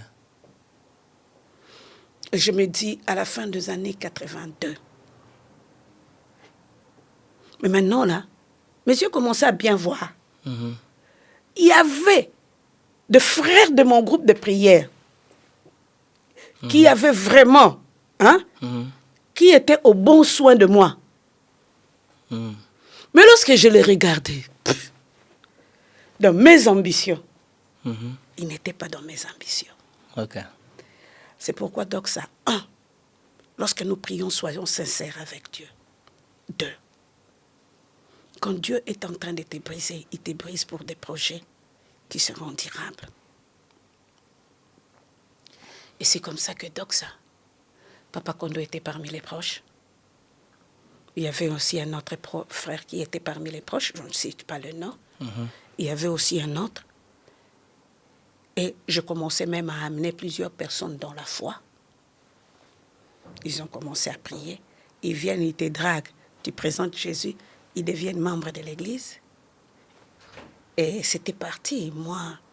Mais je voyais quand même, il y avait Papa Kondo, un autre frère. Les rapproches, je suis une femme, étaient un peu plus différents. Je me disais, moi, pas ça, je dois partir en Europe. Mais il s'est fait qu'à la fin des années 82 là, j'étais en train de prier le Seigneur, je dis, Seigneur, je veux conclure cette histoire de mariage. Je vais marier avec une personne. Qui a le même Dieu que moi, qui prie.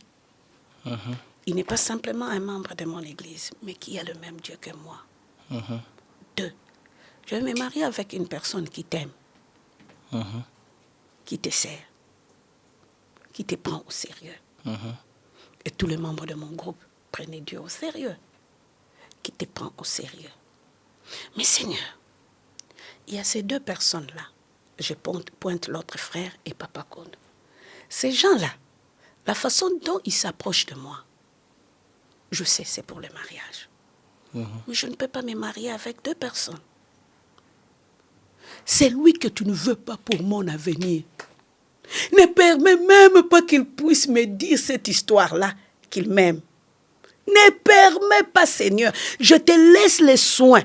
Ne permets pas, parce que la première personne qui me dira qu'il veut me prendre en mariage entre ces 2 personnes-là, je lui répondrai oui. Parce que les 2 te connaissent. Les 2 te servent. Les 2 te craignent. Alors ne permets pas que je puisse faire des erreurs dans ma vie. Donc, je te laisse ces soins-là. Parce que moi, le mariage ne peut pas déranger ma vie. Et c'était ma prière. Là, j'étais encore élève. Tu as quel âge? 82. Oh, je ne vais pas donner, sinon on va commencer à calculer mon âge. Là aussi, c'est compliqué. Mais en 82. Ok.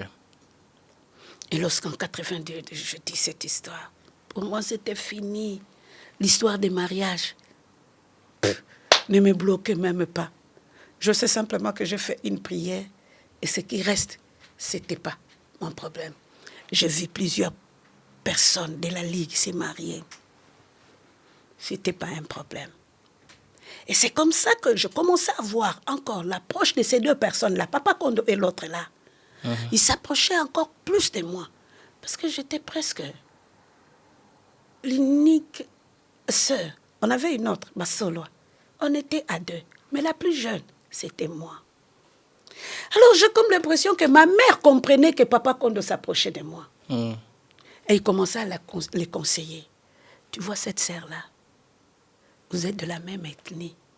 Tu peux la prendre en mariage. Là, ma mère. Grand-mère conseillée, papa de prendre Papa une autre Kondo sœur. de prendre, parce que pour le détourner de moi, il commençait à le conseiller. Il mettait la prendre là en mariage comme vous êtes du même ethnie.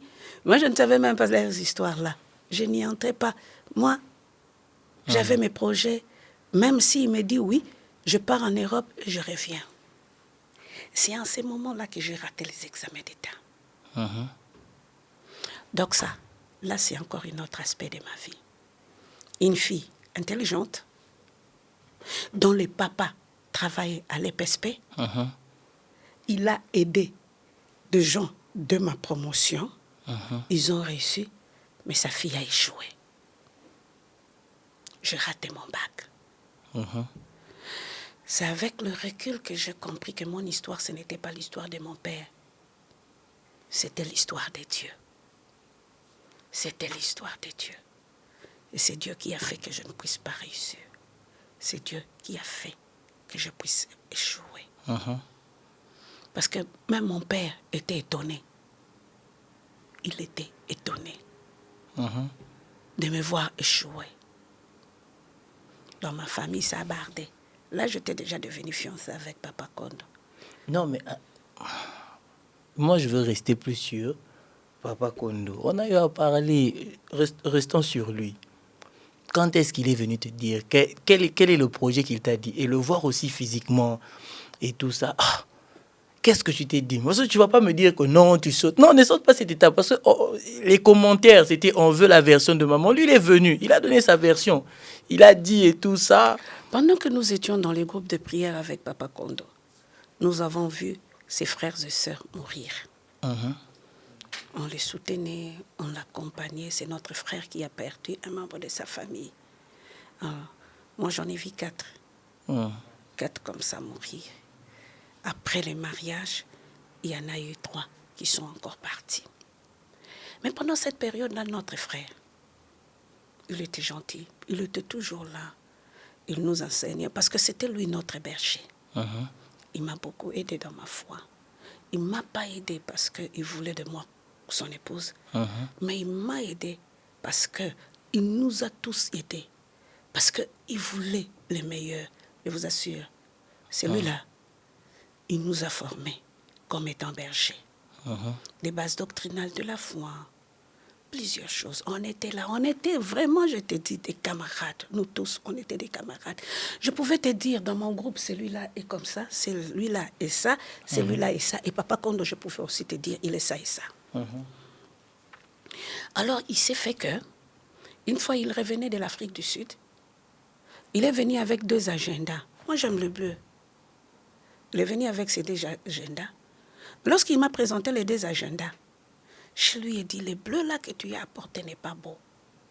Je prends celle-là. Et c'est là que lui a eu la conviction que je risquerais dans ma vie de faire l'erreur par rapport à mon choix. Là, il faut lui poser la question. Et c'est comme ça que je t'ai dit les 2 frères. Les 2 frères, Lot et Papa Kondo. Et une fois, je ne sais pas ce qui s'est passé dans le groupe de prière, je m'étais vraiment fâchée. J'ai dit, je crois que j'ai raison de partir comme ma mère l'a dit, parce que vous ne pouvez pas vous jouer de moi. Ne pensez pas que lorsque nous venons prier ici, c'est pour que vous puissiez nous prendre n'importe comment. Nous venons parce que nous avons rencontré le Seigneur. Et vos manières-là, je n'en ai pas besoin.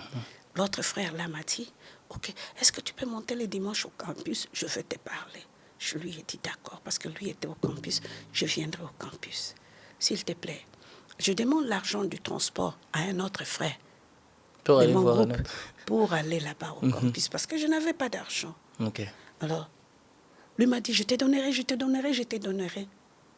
Et les dimanches, il s'amène, il se pointe, il dit, on va partir avec toi. Et c'est ce dimanche-là que ces frères-là allaient se prononcer pour me dire qu'ils voulaient me prendre en mariage. Mais il n'a pas dit, parce qu'il y avait une autre personne. Alors, les propos que les gens du groupe de prière ont tenus, vraiment m'ont mis en rogne. Il y avait des discussions dans le groupe. Je me disais que maman fasse cette histoire rapidement pour que je puisse partir. Je ne continuerai plus à supporter ces gens. Et pas, Papa Kondo revient de Mbambane. Si ce n'est pas Mbambane, c'était l'Afrique du Sud. Alors, je ne sais pas lui aussi quel propos il a tenu. Ces jours-là, j'étais encore très fâchée. Je lui fais sortir ce que les gens du groupe de prière ont dit et ce que lui venait de dire. J'étais très, très fâchée. Alors, je lui ai dit, je pense qu'au lieu que je puisse continuer à venir au groupe de prière, je commencerai seulement à aller à la ligue et à l'église. Parce que j'ai comme l'impression que vous voulez vous jouer de moi. Tu vois, tu as une famille qui est aisée. Tu t'es dit, même s'ils ne sont pas là, ma famille est là. J'ai mes projets s'accompliront. Et c'est en ce moment-là que Papa Kondo prend un rendez-vous avec moi pour que j'aille chez lui à la maison. Il avait à me parler. Ok. Je lui dis, je viendrai. On se fixe un rendez-vous.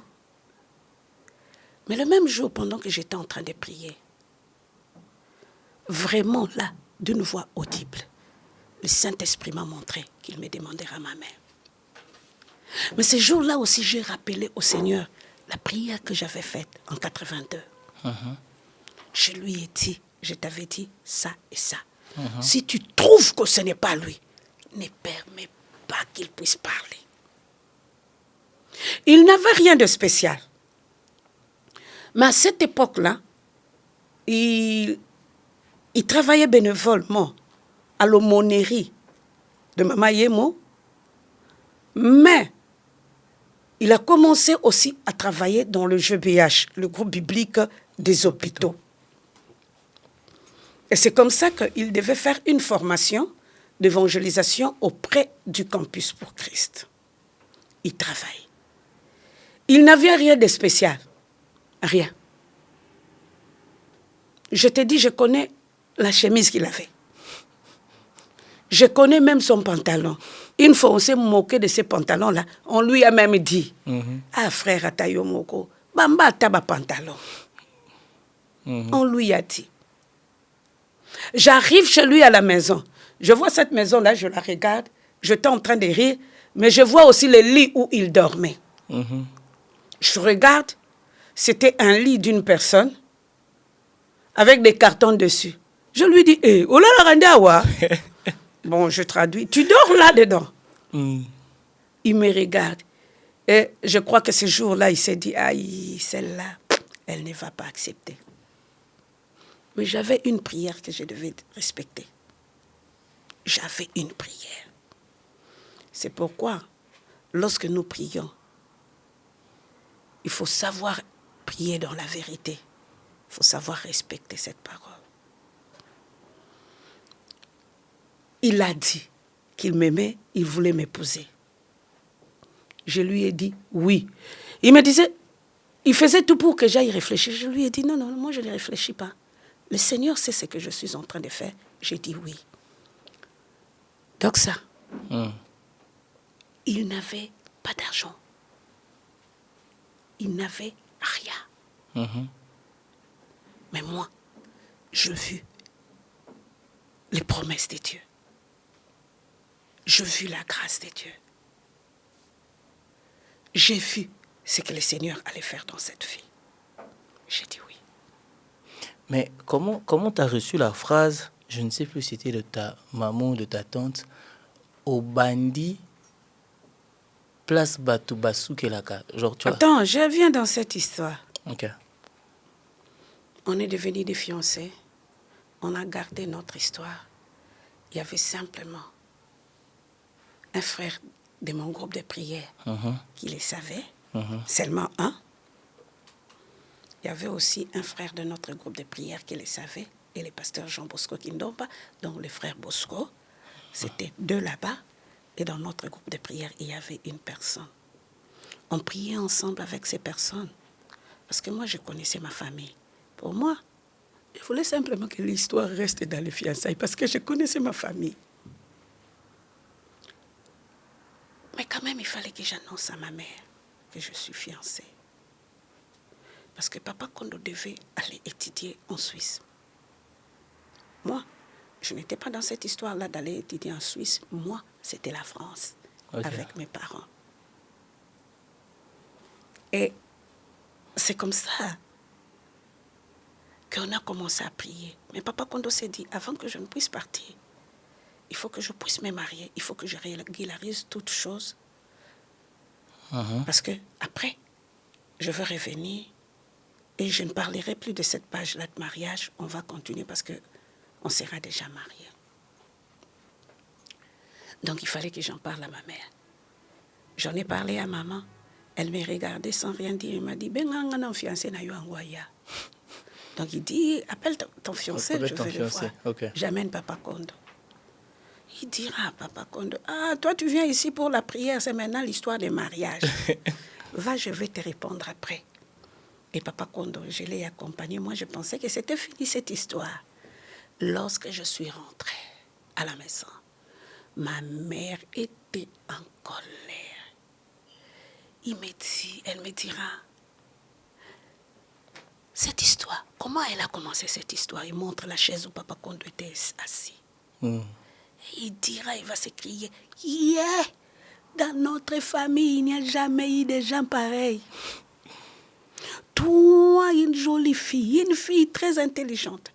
Au lieu de commencer là où les gens commencent, toi tu commences là où on termine l'histoire. Je regardais ma mère parce que je ne comprenais pas ce qui s'est passé. Elle était tellement fâchée et elle me dira, cette histoire-là, arrête-la définitivement. Je ne veux plus entendre parler de cette histoire. Et c'était le début de mes combats avec maman. Moi, je ne disais rien. Je priais simplement parce que je ne pouvais pas me marier sans l'aval de mes parents. Même si mon père avait dit oui, il fallait aussi que ma mère dise oui. Et c'était quoi ton père, c'était quoi ça? Oh, mon père, qu'il ait l'argent de sa dot, c'est tout. Hein. Okay. Le restant, là, ça ne l'intéresse pas. Hein. Ça ne l'intéresse pas. Le restant, lui, il marie sa fille, c'est tout. Mais ma mère ne voulait pas. Bon, tu vois, il y a parfois des moments avec les reculs, je la comprends. Je ne suis pas pour elle. Mais chaque parent, lorsque tu veux marier ta fille, tu veux voir aussi que lorsqu'elle partira quelque part, qu'elle soit en sécurité, qu'elle ait au moins le minimum. C'est ce que les parents sont en train de chercher. Le bien-être de leurs enfants. Moi, ma mère en a créé un problème. Et je sais que pendant plus ou moins 6 mois, elle ne nous parlait pas, moi et ma cousine qui était avec moi à la maison. Elle ne nous parlait pas. Elle était là, catégorique et fâchée. Et moi, de mon côté, je priais le Seigneur. Je priais le Seigneur. J'ai prié.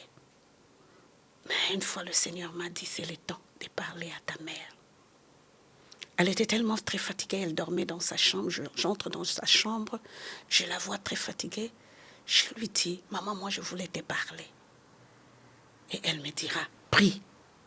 J'ai prié. Alors là, elle va me regarder. Dis ce que tu veux dire. Je dis, j'entends simplement chez les membres de l'église ou bien encore chez les membres de la famille que tu es fâché contre moi, tu es monté contre moi. Qu'est-ce qui se passe, maman? Qu'est-ce qui se passe? Elle a dit tout ce qu'elle a vidé son cœur. Après, elle a dit, nous ne sommes pas de même tribu avec ton mari-là. Dans cette tribu-là, elle me montre les défauts de cette tribu-là. Je lui ai dit, tu t'es marié avec une personne qui est d'une tribu proche de toi. Mais comment vous avez divorcé? Elle me dit, c'est vrai, tu as raison. Hein? Je dis, ce n'est pas une histoire de tribu. Si Dieu veut quelque chose, il le fera. S'il ne le veut pas, il le fera aussi. Alors, l'histoire des tribus est tombée. La deuxième des choses, il n'a pas d'argent. Je lui ai dit, mais maman, tu as vu son chef. À cette époque-là, notre chef, c'était Daniel Bollet. C'est une Suissesse. Tu as vu son chef? Oui, j'ai vu son chef. Je suis même passée chez lui au boulot là. J'ai vu son chef. Je lui ai dit, maman, est-ce que toi, tu as commencé à travailler? Tu as eu l'argent d'un coup? Elle me dira, non, j'ai fait des économies, je fais ceci. C'est pourquoi je commençais à amasser. Je lui ai dit, tu as vu son chef, il travaille. C'est que quelque part, je ne vais pas manquer de soins médicaux. Quelque part, il travaille quelque part. On ne manquera de rien. Et c'est tombé. Cette histoire-là, de discussion de l'argent est tombée. Et le troisième point, c'était le point le plus culminant de la vie de maman. Et elle dira, dans la famille de cet homme-là, il y a des enfants SS. Plusieurs de ses frères sont morts parce qu'ils sont SS. J'ai dit à maman, ok, là tu es d'accord. Mais nous allons faire les examens. Nous allons faire les examens. Si il est AS et que moi aussi je suis AS, je te promets devant Dieu, je vais laisser cette histoire. Maman a dit d'accord, d'accord. Mais à cette époque-là, on n'avait aussi pas d'argent pour aller faire les examens. C'était presque $100 par personne, donc ça. C'était beaucoup et on ne savait même pas ce qu'on allait faire. Mais en fin de compte, maman avait un ami avec lequel ils ont étudié à Sonabata qui travaillait au dispensaire de l'ambassade américaine. Parce que pour l'autre côté, là, à Mamayemo, il fallait faire 2 semaines ou 3 semaines. Chez lui, c'était simplement le lendemain que tu auras la réponse. Et on est parti faire les examens. J'étais la première à partir avec maman. J'étais AA. Même elle-même, maman, commençait à s'étonner. Hein, tu es AA. Hein, tu es O positif. Elle me regardait. J'ai ramené Papa Kodo le lendemain matin. Il a fait les examens. Lui aussi était AA et O positif. Maman n'avait plus de raison. C'est en ce moment-là qu'il s'est réveillé pour dire ma fille va se marier. Mais donc ça, je te dis toujours sur notre chemin, il y aura toujours une personne ou deux personnes que Dieu élèvera pour nous faire du bien. Ma mère vivait avec un homme. D'ailleurs, cet homme-là, moi, je ne l'aimais pas. Parce que cette vie-là, je ne la supportais pas. Et il y avait une maman Koulout aussi, qui était l'amie intime des mamans. Et une fois, ils sont venus à la maison. Ils ont conseillé maman, laisse-la se marier. Toi, au moins, tu as une grâce. Tu as eu 2 filles. La première s'est mariée. Celle-là aussi veut se marier. Et la maman Kouloutou commençait à parler de ses enfants. Comment est-ce qu'elle est en train de souffrir? Parce que ses enfants étaient belles. Elles avaient tout, mais elles ne se sont pas mariées. Elles ont mis au monde des enfants sans se marier. Il dira à ma mère, toi tu as une grâce. Et l'autre papa là montrera aussi la situation de sa famille. Il dira à maman, toi vraiment, tu as la grâce de Dieu. Laisse ta fille se marier. Et c'est comme ça que l'histoire est partie. Même les membres de l'église n'étaient pas pour. Je me souviens d'une femme de pasteur. Le pasteur est déjà décédé. Elle était aussi mondoye et disait Ani abala mutuana te abala yete. Mais moi, c'est cette personne-là que j'ai aimée. Moi, c'est cette personne-là que je choisis. J'ai compris qu'avec Dieu, je n'étais pas dans l'erreur. J'ai dit oui. Je n'ai pas dit oui parce que Dieu m'a choisi un mari, mais parce que moi, je fais mon choix. Okay. Avoir comme ça, je ne peux pas. Mais j'avais mes convictions. J'avais mes convictions et je me suis mariée. Et c'est comme ça que nous sommes partis étudier ensemble en Suisse. Nous sommes revenus. La vie n'était pas tellement facile parce que dans l'avenue où j'habitais, à quelques avenues près, il y avait ma tante qui était là. Mais parce qu'on a dit que je me suis mariée avec une pauvre, même si on avait faim, je ne demandais pas. Même si je regarde les congélateurs de ma mère qui étaient pleins, je ne demandais pas. Mais ce qui est bizarre, c'est que ma mère est devenue le plus grand ami de Papa Kondo. Il lui donnait l'argent, il faisait tout pour lui. Et c'est comme ça que nous avons marché ensemble pendant plusieurs temps. Et après, moi, lorsque je lui ai dit oui, je lui ai dit aussi que moi, je ne vais pas me marier avec un pasteur, je ne serai pas aussi pasteur. Parce que je voyais ces allures-là comme étant un pasteur. Mais en fin de compte, lorsque je compris que lui, c'était la pastorale, je lui ai dit, toi, tu peux devenir pasteur, moi, je ne deviendrai pas pasteur. Mais le Seigneur m'a coincé pour cette histoire de la pastorale. Papa Kondo, c'était un acquis. Mais la personne que le Seigneur cherchait, c'était moi. Et un jour, j'ai dit oui. Oui à la pastorale. C'est là que le Seigneur a commencé à ouvrir les portes. Et c'est là que je terminais mes études comme étant pasteur, comme étant licencié en théologie. Mais c'est là aussi que j'ai connu un autre combat, une pasteur femme. On ne te considère pas, hein? On te regarde, c'est une femme. Je me souviens, une fois, je devais remplacer Papa Kondo parce qu'il avait un problème, on lui a arraché la dent. Et je devais les remplacer pour qu'ils viennent le lendemain continuer les messages. La personne qui m'a présenté ce pasteur-là dira « Le pasteur Kondo a envoyé son épouse. Je ne sais même pas si elle va dire quoi, mais je veux lui donner quelques minutes pour qu'elle puisse dire ce qu'elle a à dire. » Et j'avais des étudiants avec moi parce que j'encadrais les étudiants en psychologie en stage. Dans la théologie pratique. Ces étudiants-là ont commencé à me pincer. Mère, non, il faut laisser cette histoire, on part, tu ne vas pas prêcher. Nous te considérons, nous t'appelons même bishop, parce qu'à cette époque-là, il n'y avait pas beaucoup de bishops. Mais nous t'appelons comme bishop, il ne peut pas te minimiser comme ça. Je leur ai dit, attendez que je fasse mon travail. Et nous allons partir. Je fais le travail pendant les 20 minutes. Lui, le pasteur, est resté debout.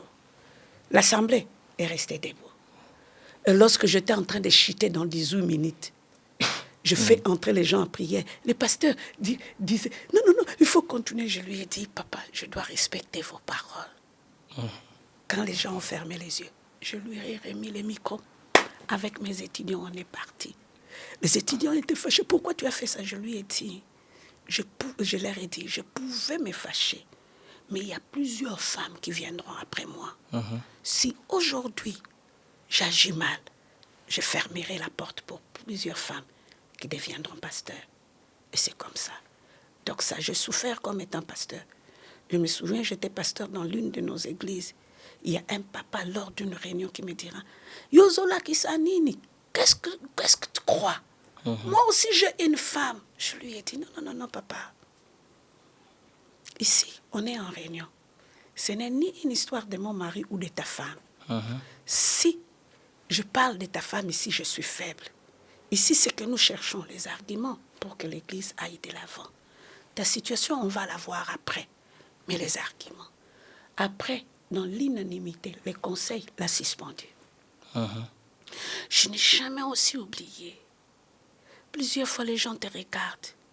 Ils te disent, elle est pasteur, de surcroît protestante. Mais la grâce de Dieu m'a aidé.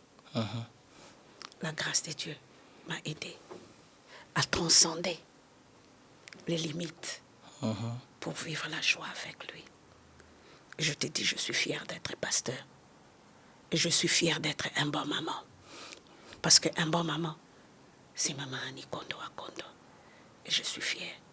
C'est depuis plus ou moins 25 ans que je travaille comme étant pasteur des paroisses. Et je travaille comme étant une personne qui est en train, qui est invitée par-ci, par-là. Je continue à faire ce travail. Parce que je comprends que c'est une grâce venant de la part de Dieu. C'est vraiment une grâce.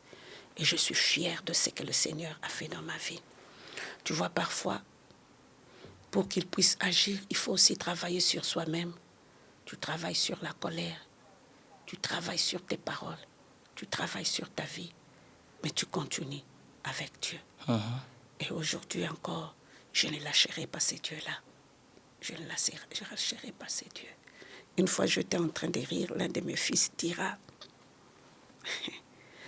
nous, on a grandi avec l'argent des offrandes. Il faut que nous puissions donner plusieurs offrandes dans notre église. J'étais tellement dans la joie parce qu'il l'a compris. Il a compris. Même mes enfants. Même si on dit que Tobotaka, Bana, Tobotaka mitemate. Moi, j'ai toujours dit, non, on donne naissance aux enfants, on ne donne pas naissance à leur cœur. J'ai toujours dit au Seigneur, moi, avec mes enfants, avec ma famille, j'ai tout fait pour qu'ils soient près de Dieu. Même s'ils ne te choisissent pas maintenant, ils te choisiront. Ils te choisiront parce que j'ai tout disposé, mes prières, mes actions de grâce, l'église pour mes enfants. J'ai surveillé, j'étais là. Quelque chose qui n'était pas facile, je l'ai fait. Aujourd'hui, j'ai dit au Seigneur merci, parce que moi, je fais ce que je pouvais faire. Et au mariage, lorsque je suis entrée, ne connaissant pas grand-chose, j'avais simplement un verset biblique. Et tu sais, ce verset biblique, ça peut te faire rire. C'est lequel? 1 Jean, au chapitre 5, le verset 4. Je peux te faire rire. C'est dit, tout ce qui est né de Dieu triomphe du monde. Et ce qui triomphe du monde, c'est notre foi. Je crois à l'action de Dieu dans ma vie. Je crois à l'action de Dieu dans mon couple. Je crois à l'action de Dieu dans mon ministère. Je cette foi-là. Parce que ce qui triomphe, c'est notre foi. Je crois. Même si il y a parfois des moments où tu as comme l'impression que tout semble noir. Mais je sais que même dans le noir, il y a un Dieu qui agit. Je crois en Dieu. Amen. Je crois. C'était un plaisir de te recevoir, de parler de toi, de parler de différents aspects de ta vie. J'espère que ce n'est pas la dernière fois parce qu'il y a beaucoup de choses qu'on n'a pas pu dire. Mais Dieu aidant, on le fera prochainement. Et je te laisse le mot de la fin. Le mot de la fin. Continuons à croire. Continuons à espérer. Le Dieu de notre espérance. Même devant des situations difficiles, il ouvre toujours des portes. Même si aujourd'hui tu ne vois rien, persévère avec Dieu, tu vivras la grâce. Merci Doxa. Ça me fait aussi bizarre, hein? Mais merci Doxa pour cette initiative. Que merci Dieu à te toi. bénisse. Merci à toi d'être venu.